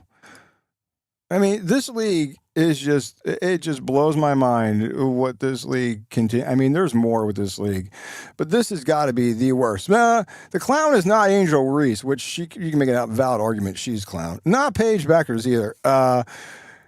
The person who is the Off the Hook Sports Clown of the Week is actually at the top, who is responsible for the standard at the bottom, which makes this week's Off the Hook Sports Clown of the Week. We're going to get the clown nose here because step right up, Cathy Engelbert. Oh, yeah. She's this week's Off the Hook Sports Clown of the Week. Now, look, the WNBA said the video was intended to be lighthearted. The league admitted it missed the mark. You don't say. Said the matter was addressed internally, and the players, well, they would be reminded that wagering talk can have negative consequences. That is incredible. That is incredible that they even spit out that sentence. The league posted that video and then deleted the video and then reminded the players about the dangers of the video that they posted. That's not accountability. That's pulling the fire alarm and blaming the smoke. What are we doing here? And then subsequent reporting said the WNBA did not plan to punish Beckers or Reese. Look, to be completely clear, the supplied reporting does not establish whether the wager was real or only a joke. It does not establish whether a hearing occurred. Yeah, and there's this uncertainty is exactly why we need transparency. But instead, we, the public, all we saw was them delete the post, call it lighthearted, say it was handled internally, and then pretty much just sprint toward the tunnel before anybody asks for a follow-up question. Now, Article 14, Section 5C of the WNBA rulebook addresses direct or indirect wagering on league competition. And after a hearing, a player found to have wagered or offered or attempted to wager money or anything of value on any aspect of a WNBA competition may face fine, suspension, dismissal, or disqualification from further association with the league. That language does not require a sportsbook account. It specifically addresses an offer or attempt to wager something of value. And unless somebody added an invisible footnote, there is no special, we were only making contact exception. I mean, like, again, this does not prove the players violated the rule. It does prove that the league created an avoidable integrity problem involving conduct of its own agreement. I mean, what? This is a complete organizational failure. Look, this wasn't just a player or social media post. This was the fucking league's official account that amplified the video. This is an organizational failure from top to bottom.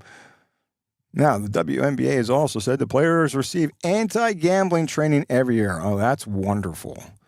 Maybe save 2 seats in the front row for the content department and the commissioner's office while you're at it. Because annual anti-gambling training followed by league posting a parent-player wager that's not a mixed message. This is a tired damn blender. What are we doing? And the fans and the public still receive no clear answer about a hearing or about discipline or accountability for the staff responsible for posting the video. The players received a reminder. And we just basically got a corporate word salad from Cathy Engelbert and the hacks at the WNBA.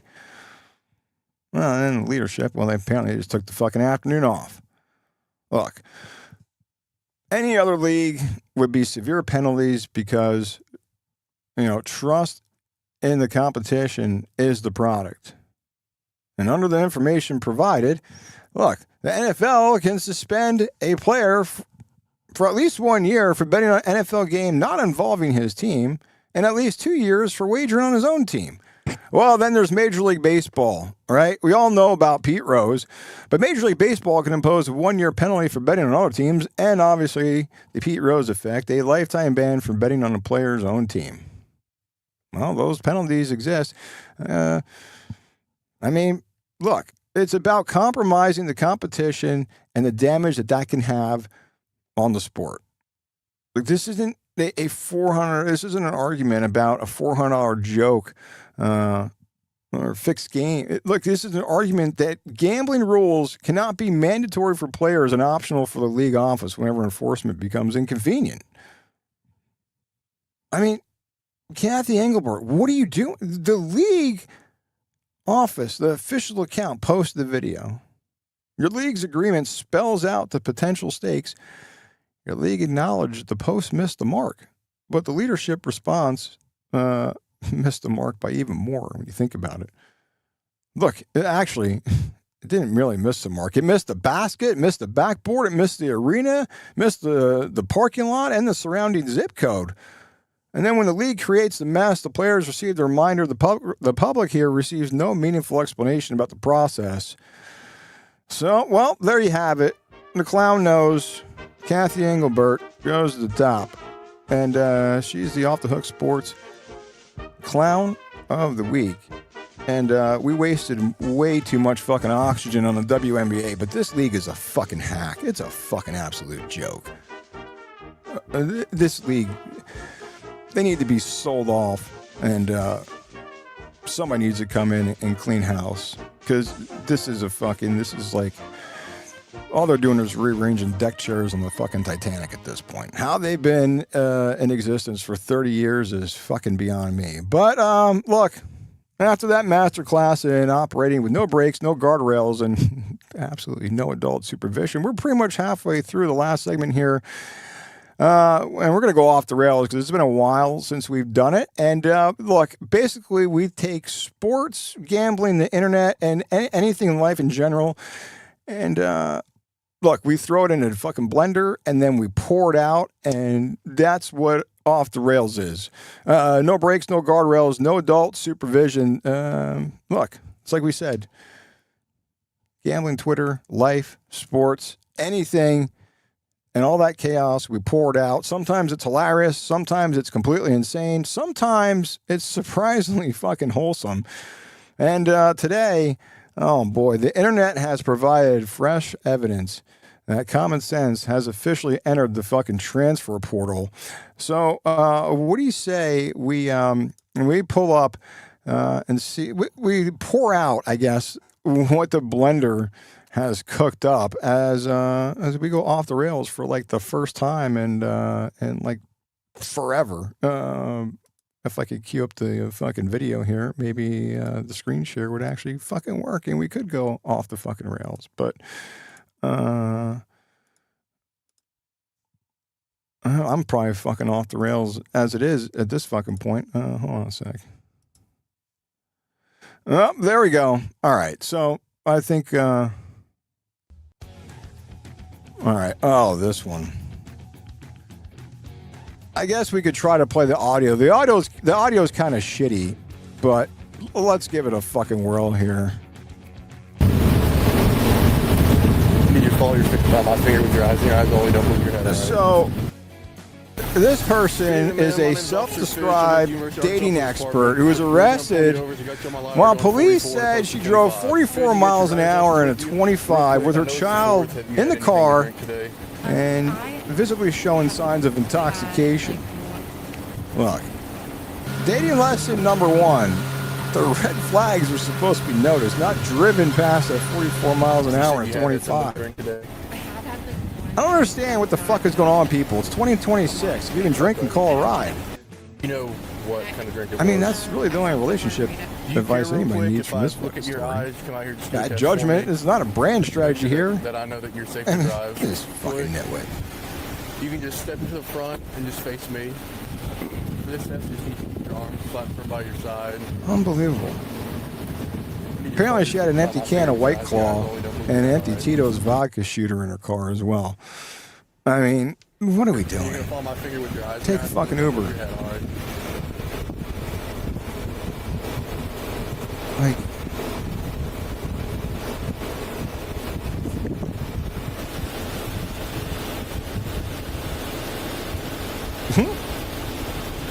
So you definitely have enough to continue the test. You definitely have enough just for this test to register if you want to. But we got to see what the other tests do. Be willing to do a few more tests for me. Obviously, you'd rather go home. But that's not the question. The question is, are you safe to drive? And if you're safe to drive, are you on the fence? well, I don't know. Where's the fucking kid at? The kid was in the car. So where's the kid? Still in the fucking car? And look at it. Well, I mean, what the fuck are we doing here?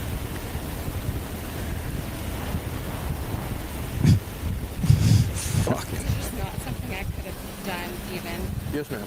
I understand. If I had not had one drink, which I wish I would have taken an Uber given that I've had a drink for. Okay. You can be there. 1002, 1003, 1004, 1005. But this is truly not something I would be able to do. Yes, ma'am. I understand. There's so much fucking wind. Okay, you can go She's ahead and basically stop real saying quick. she couldn't do it, so We're giving you a chance here, but mainly because I want more training for my guys. If it were up to me, and it's not my Where's sin, the fucking if it were up to kid? me, I would just take Like, you to jail. Right now, ma'am, I do believe you're over the .08 limit. I believe you're unsafe to drive the vehicle. Allegedly, she refused to fucking Bring your arms behind your back. breathalyzer test, apparently. No. Where's the fucking kid, though? There's the White Claw. All right, that's enough of that one. All right, let's go to fucking Chicago here. God. All right. The White Sox broadcast crew found a crying Yankees fan during the collapse. He kept going back to this poor kid bawling his head off. Found the saddest kid in the building and then turned it into a recurring character. This is like emotional surveillance. This is fucking savage. The poor kid. Jesus. Come on, leave the kid alone. I mean, it's kind of funny because the White Sox beat the Yankees, so. Yeah, poor kid. It's like 3 or 4 shots they just took on that kid. All right. Oh, God. All right, so DraftKings launching free in-flight sports contest on Delta. Passengers answer sports questions for a chance to win Delta gift cards. Jesus Christ. What the fuck are we doing? Apparently, turbulence wasn't enough action. Look, please place your seat back in the upright position. And your 5-leg parlay in the locked position. Your flight's delayed, your suitcases in Cleveland, but good news, your first touchdown pick hit. Welcome to the Mile High teaser. Oh, God. What the fuck?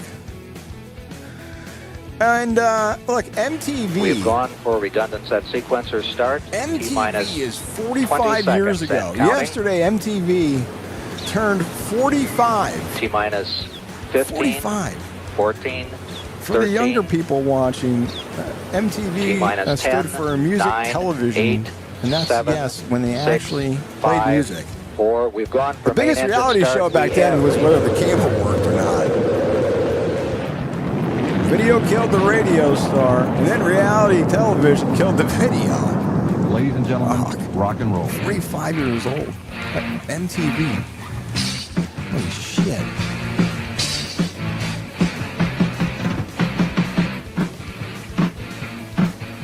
Wow. Amazing. I don't know, is MTV even fucking still around? I guess so. MTV, 45. All right. All right, look, everybody lean in. This is either brilliant wisdom or a guy who's just desperately trying to get back inside the house. Look, he didn't learn this from a book. I think he learned this on the front porch. Look, marriage advice is basically a game film with consequences. But this guy, if you need marriage advice, he's going to help you out. Guys, being married is the best thing that I've ever done in my life. It is so amazing. Okay, listen up. I only got like 5 seconds before I can tell you the truth. Don't get married. It's the worst decision I ever made.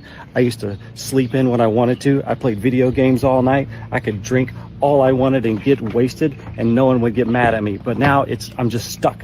And I love my wife very much. And there is nothing better than being in a great relationship with a wonderful woman. God. Oh, God. All right, let's go to Atlantic City, New Jersey. Now, this is according to multiple reports and emergency personnel. They responded to an Atlantic City beach after a seagull flew directly into someone's eye. That's a pretty serious injury, and the patient reportedly had to be airlifted to Wills Eye Institute in Philadelphia. Like, hopefully the person is okay, because that's absolutely horrifying. But let this be an official public service announcement. Stop feeding the fucking birds. You give a seagull one French fry and suddenly believes it owns the boardwalk. Apparently, Jersey does not have ordinary seagulls. They have airborne mobsters running protection rackets over your mozzarella sticks. The bird did not swoop down looking for lunch. Launch a coordinated assault. Forget Jaws, you now need a bigger boat, because killer seagulls of Atlantic City have now entered the chat. So from now on, if one comes anywhere near my face, I'm dropping the funnel cake. I'm calling for a fair catch, and I'm entering witness protection. Good grief. All right, from Atlantic City, New Jersey's Airborne Organized Crime Division to somebody committing international crime against T. No brakes, no guardrails. Let's keep this thing moving. And this is Joe Girardi fired up after Michael K. uses his eyeglasses to stir his tea. What is happening? He has a sense of what he needs to do. But let's talk about what you did last half inning. Please. All right. You asked for tea. Okay. Hot tea. Hot tea. Not sure why. I don't know if you're cold. I thought it's a little sketchy right now. Oh, okay. And Jennifer was nice enough to give you your tea and your equal. And you steeped. Right. And then you added your equal. Yep. That dissolves. Not necessarily, And Joe. you stirred it with your glasses. Right. I don't know, do you call it an arm on your glass? Yeah, your glasses? Yeah, this part. Yeah. That was your stir. Because Jennifer, our stage manager, who was nice enough to get me the tea, did not get me a stir. It dissolves. It does not. You have to stir it. So I used the eyeglasses. And you were offended by this, Jennifer. Where did you go to school? You didn't take science classes, did you? Oh, I did. I went to the Bronx High School of Science. I could see from your face, but it was an important part of the game. You were really upset. You were a little. Look, we have a replay of it. Yeah. I mean, I wish it would have been honey you were stirring, so it would have stuck to your head when you put it on. I mean, that's the first. And then you wiped it. Now, where did you wipe your hand? On your pants? No, it dried. The laws of physics don't exist in your house, do they? You have to stir. And it was Splenda, not equal. That's a first for me. I've never seen anyone do that. That's why I was taking settle it in. back. If we work together another 10 years, you're going to see it a lot. Girardi's managing I'm this gonna beverage see a like lot it's or Game See that a 7. lot. See that a lot. Michael and K. see a is lot. committed an Iowa violation here. We need a mountain visit for that mug. Yes, his glasses are now batting cleanup in the dishwasher. Man, clearly that tea's got better vision than the umpire. Oh, boy. An adult entertainment venue in Worcester. They threw up a sign assuring patrons that they cannot catch this cyclospora virus from their tacos. Oh, man. Nothing builds confidence like a sign that begins, "You can't catch cyclospora from our tacos. Come for the dance and stay for the public health cleared tacos. Tacos are disease-free here. The decisions, though, however, remain questionable." Good Lord. All right, speaking of questionable decisions, Philly Airport, the worst fucking airport next to JFK. But look, an airport worker clearly taking a visible side quest here while your luggage awaits. And this is par for the course in Philadelphia. The worst. What the fuck? Your suitcase didn't miss the connection. It's waiting for the side quest to end. Bag status delayed. Employee status. Absolutely thriving, maybe? I don't know. Your Samsonite is now listed as day-to-day. My God. All right. We said that sometimes Off the Rails is surprisingly wholesome. So after, what do we have, 9 clips of proving that humanity needs adult supervision, I think it's time to restore some credibility to this program. So how do we do that? Well, we restore the credibility by bringing in dogs, of course. And look, football season right around the corner. And here's Kirk Herbstreit telling Peter, we all know Peter, Peter better sleep now because college football season starts in a few weeks. Peter is the only college game day personality with a 100% approval rating. Get some sleep there, buddy. Like every Saturday is about to become a road game for Peter. Kirk brings the analysis, and our boy Peter brings the credibility. All right, buddy. Get sleep. We'll see you in a couple of weeks. This guy tried to book a peaceful pool day with his pups, but these guys booked a full contact aquatic summit.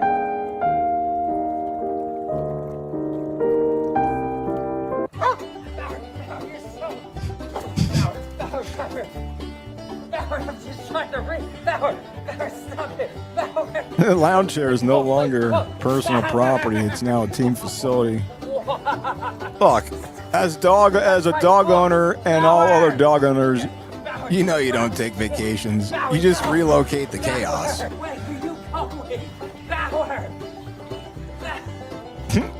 Relaxation is questionable. But look, best day ever, that's guaranteed. Whenever your pups are there with you. Oh my God.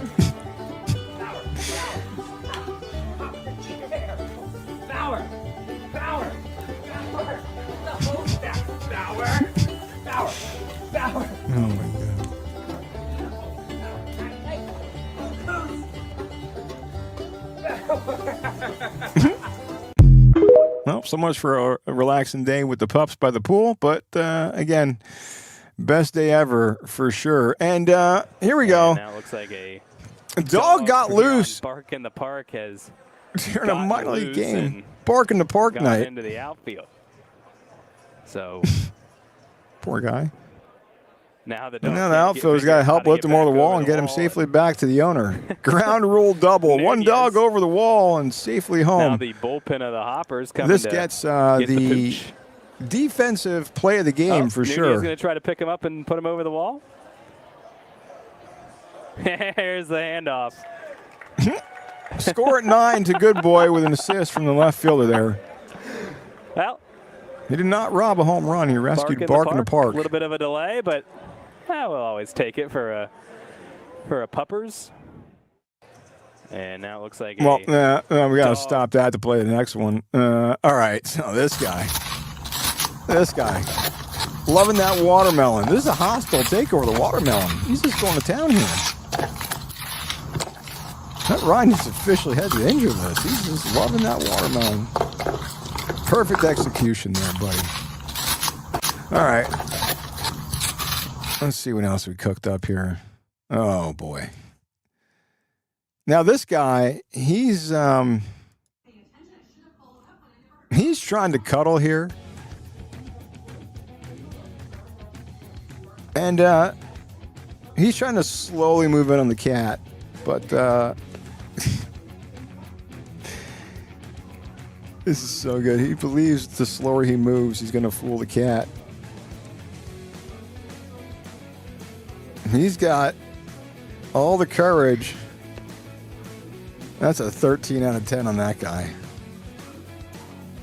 That is definitely the slowest sneak attack in animal history. I don't know what's better, the slow sneak attack or the cat just pouncing on him. Oh. All right. Any dog owner knows that getting their nails trimmed can be a complete tragedy and drama-filled. And, well, this is when your dog's getting his nails trimmed and they're just over dramatic and turn into the victim and pretty much make it seem like nobody's ever suffered the way they have suffered. The Clippers, some of these dogs, the Clippers haven't even touched them yet. And they're already calling the attorney on that poor guy. There she goes. She's dead. Are you dead?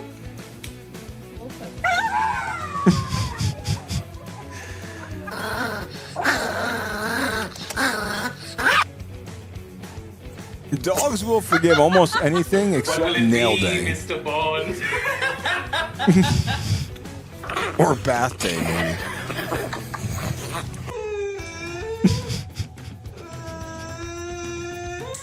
Go ahead.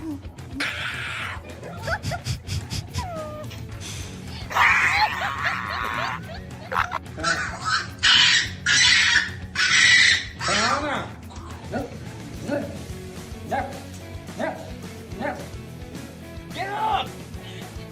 Come on. Come on, let's go.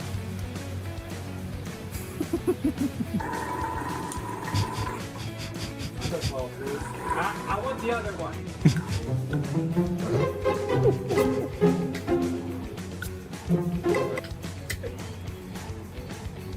Cover your eyes, This is what three men do on a Sunday.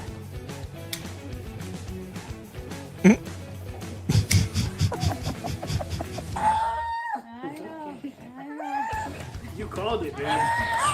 It's a true plug.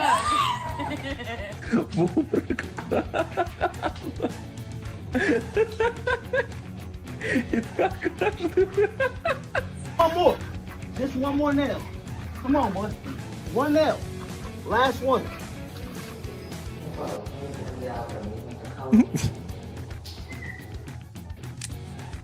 Hey, what's up, Buttercup? All right. Wow, that is a spoiled dog. Wow. This guy. This pup. It's all the dog. Totally Wow, spoiled. That is a spoiled dog. Wow. Checking out a Braves game, complete in uniform and cap. Wow, that is a spoiled Clearly dog. the best Wow. uniform in the park. kids Not are even out of the close. house. He has more clubhouse presence than half the That is roster. a Elite spoiled patience, Wow. Yeah, that's- outstanding kids are out of fan the house. engagement. That's You know, all put the that dog. boy in the lineup. Wow, that Poor is a girl. spoiled dog. Wow. Yeah, that's- Either way, kids should are be in the out of lineup. It's all the dog. Wow, that is a spoiled dog. Wow. Yeah, that's- kids are out of the house. It's all the dog. Wow, that is a spoiled dog. Wow. Yeah, that's- kids are out of the house. It's all the dog. Wow, that is a... All right. And, look. Your dog's your ride or die. It doesn't even ask where you're going. Doesn't complain about traffic. He just gets in. No backseat driving. Only front seat loyalty. The pups don't need an itinerary. They just need you. Now, this next one. We go from a road dog to a peaceful nap.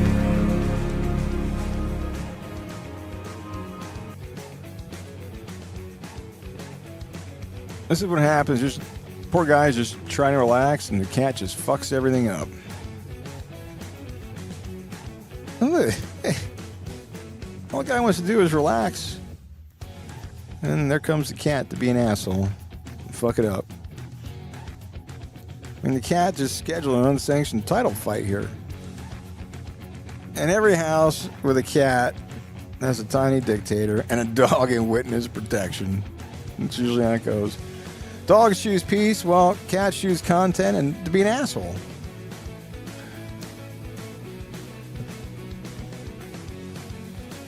All right. This is the Peekaboo champion. He's still undefeated.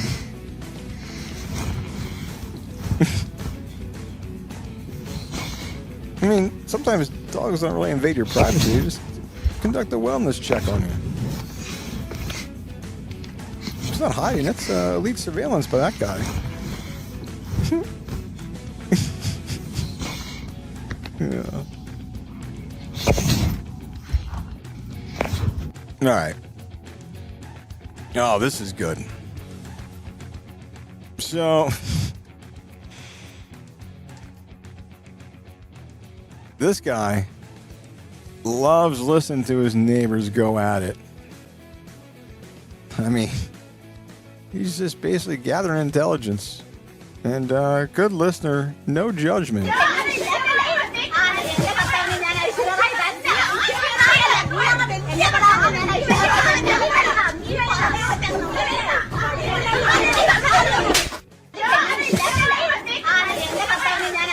Good listener, no judgment, but confidentiality is not guaranteed.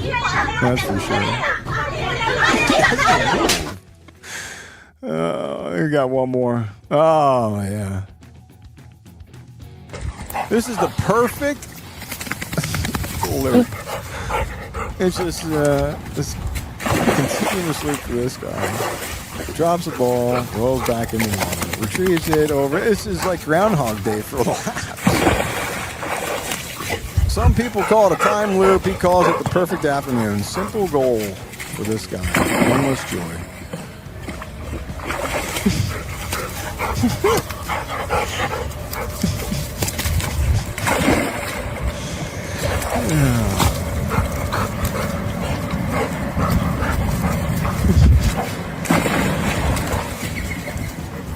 That's why dogs are better than people. They show up, they love completely. They find joy in the simplest things. The world may have completely lost its mind, but dogs remain undefeated. And that's a wrap for Off the Rails for this week. It's been a while since we did this. We had a ton more, but it's already long enough. But be more next time, because look, the internet's a gift that keeps on giving, and the dogs are the cleanup crew. So.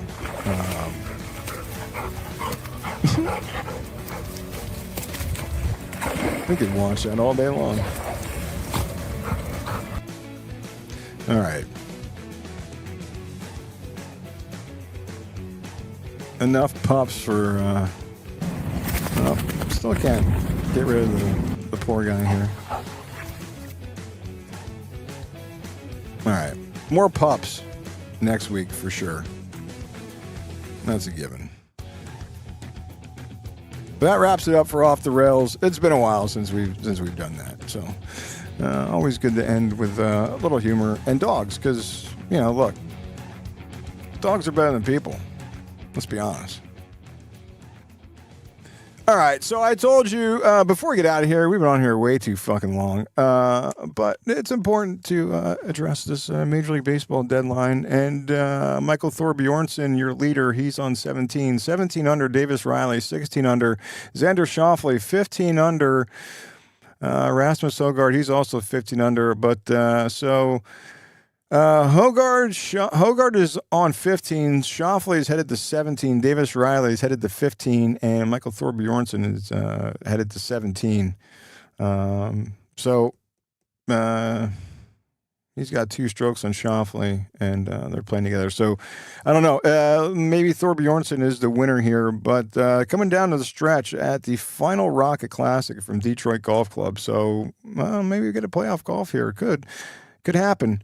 It's a tough stretch of holes to finish, so we'll see what happens. That's the update there from Detroit Golf Club. And I said I'm going to give you a bigger take on this whole Dodgers thing. So look, whether you work for the national media or you're recording a podcast in your mom's basement, please spare me the fucking lazy take that the Dodgers are ruining baseball. That is not analysis. That is a sports media equivalent of microwaving leftovers and calling yourself a chef. If your argument is that the Dodgers ruin the sport, well, congratulations. You're a jerk off with Wi-Fi and a microphone. You repeated the easiest opinion available without doing 1 minute of homework. It was a trade. Let's begin with the most obvious fact that everybody keeps ignoring. This was a trade. It was a trade. We're talking about a trade here, right? And everybody keeps forgetting that, right? It's a trade. It's not a free agent signing. This was a trade. Look, Skubal did not secretly parachute into Dodger Stadium. Major League Baseball didn't assign him to the Dodgers. The Dodgers didn't activate a hidden cheat code that prevented anybody else from calling Detroit. Every contender had the opportunity to make an offer. Every general manager had picked up the fucking phone. Every owner could authorize his or her baseball department to put more chips on the table. The Dodgers made an offer, the Tigers accepted it, and everybody else got outbid. They became scared of the price or never entered the fight seriously enough. So why are we blaming the team that did its job? And let's look at what the Dodgers gave up. Zaire Hope, River Ryan, and Brady Smith. I mean, it's not nothing. I mean, Hope and Ryan were regarded as top 50 prospects. Smith was a third-round draft pick, but the Dodgers did not empty the farm system. They kept Josue De Paula, who was a consensus top 25 prospect. They kept Eduardo Quintero. That's another highly ranked prospect. Might be the best that they rank in their system. They kept Robleski, Sheehan, Sasaki. That's the actual story. The Dodgers built enough organizational depth to acquire the best pitcher available without surrendering every premium asset they possessed. It's not ruining baseball. It was running a baseball organization better than most of the league. And here's the question nobody seems interested in asking. How strong was the market for Tarik Skubal? The deal was reported around 11:45 last night, August 1st. The trade deadline is 6 p.m. on August 3rd. The Tigers completed the biggest trade of the deadline almost 2 full days before the clock expired. Does not prove there was no market, but it absolutely raises the question. If 5 or 6 teams were aggressively bidding against one another, why would Detroit accept an offer that early? Why not wait till the final hours, drive up the bidding price? Why not force every interested contender to give their best offer?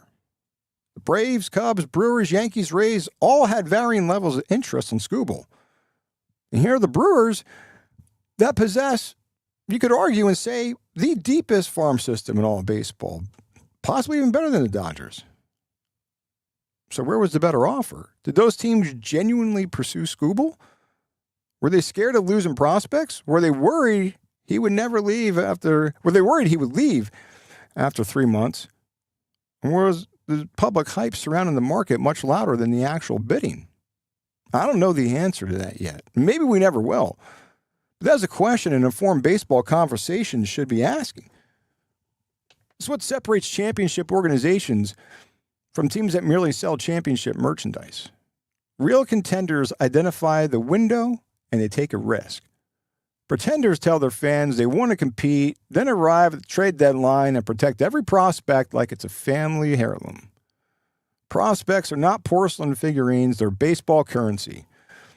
The entire purpose of developing an organizational depth chart is to create major league talent or to use that depth to acquire major league talent. Look, if your team believes it can win a championship, put some skin in the game. Don't spend 4 months telling the fan base that this is a year and then become terrified when the bill arrives. What if we trade the prospects and don't win? Okay, well, what if you keep all of them and you still don't win? Being afraid to lose is still choosing to lose.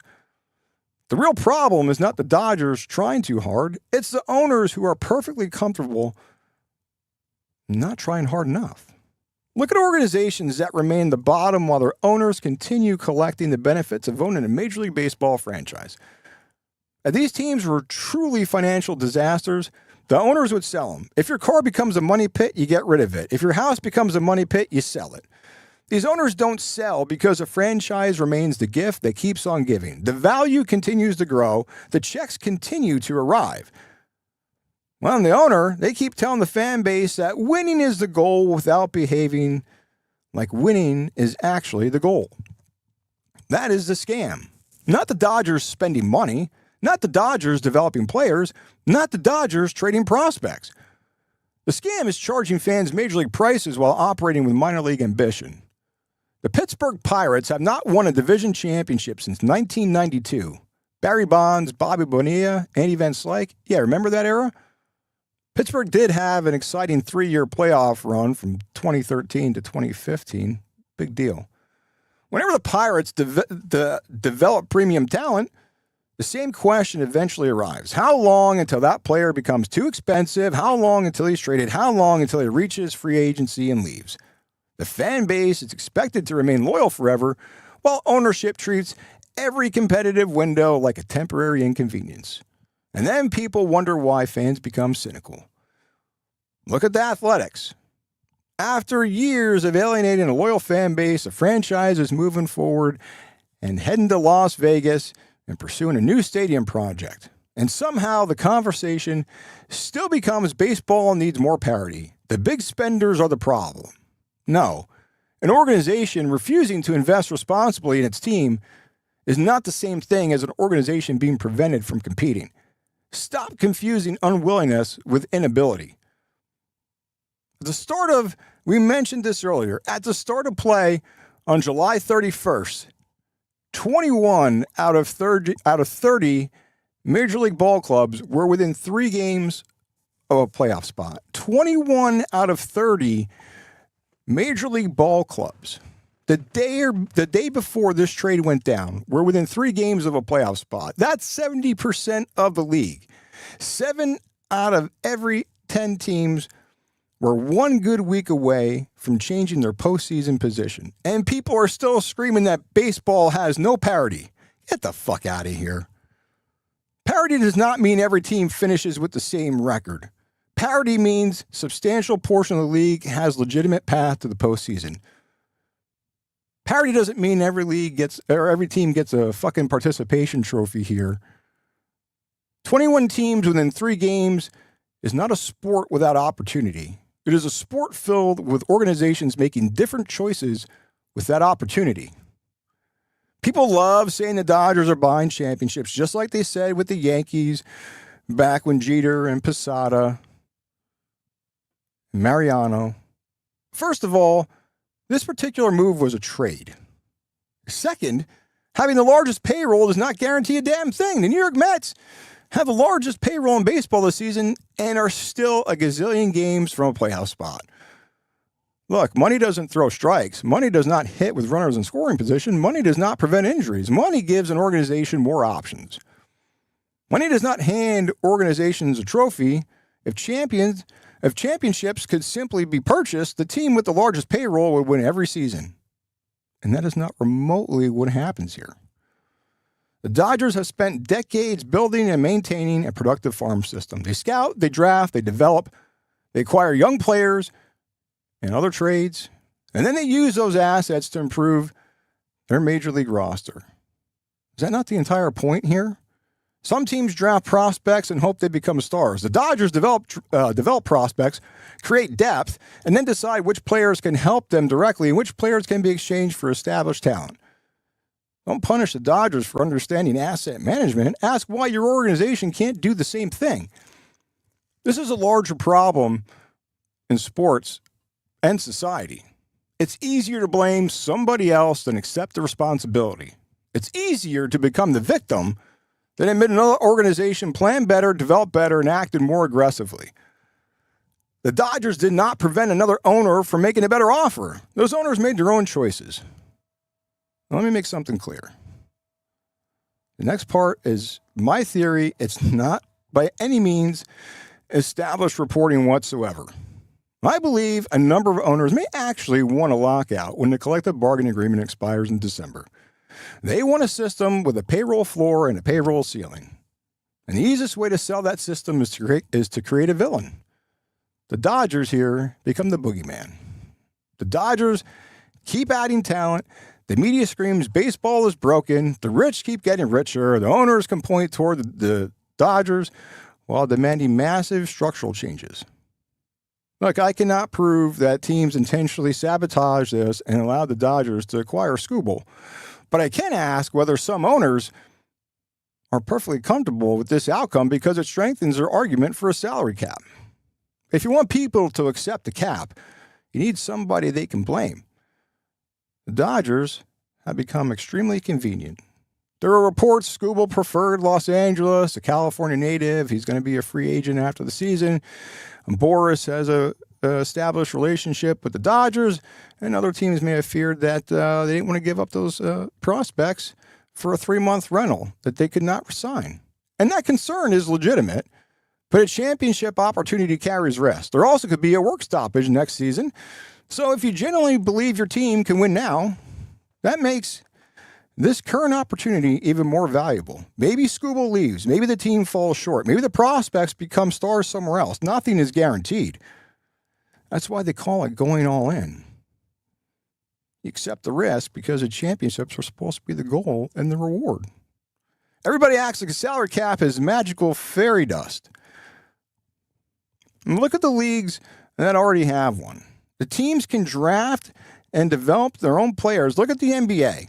The NBA's got a salary cap.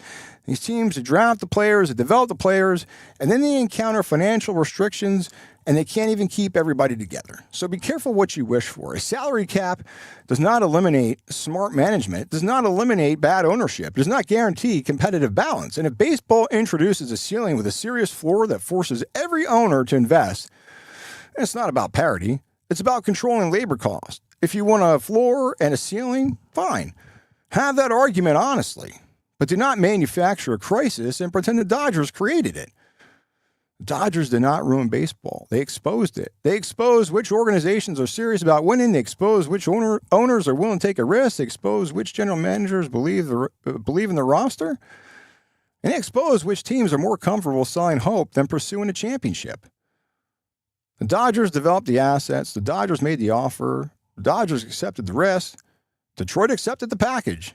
Everybody else had the same telephone. So stop blaming the Dodgers for doing exactly what a championship organization is supposed to do.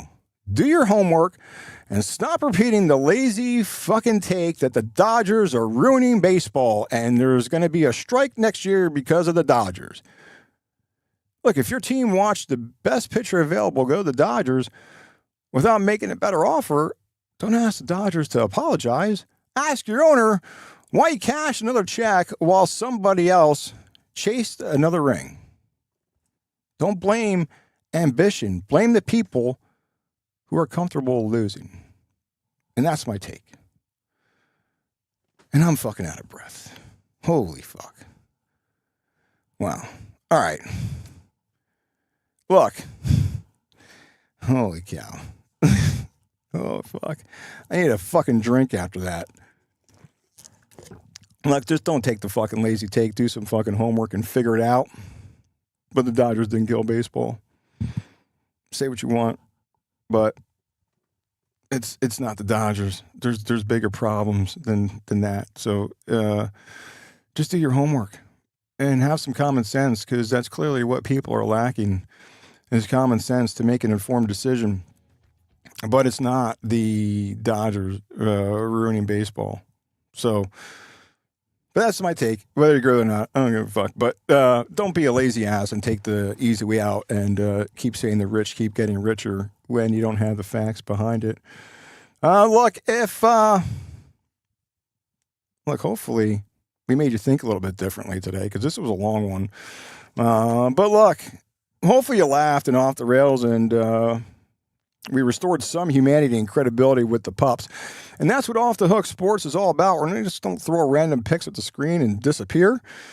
Look, we explained the handicap. We want to challenge lazy narratives. And most importantly, we wanted this to feel like you're hanging out and talking sports with a bunch of friends.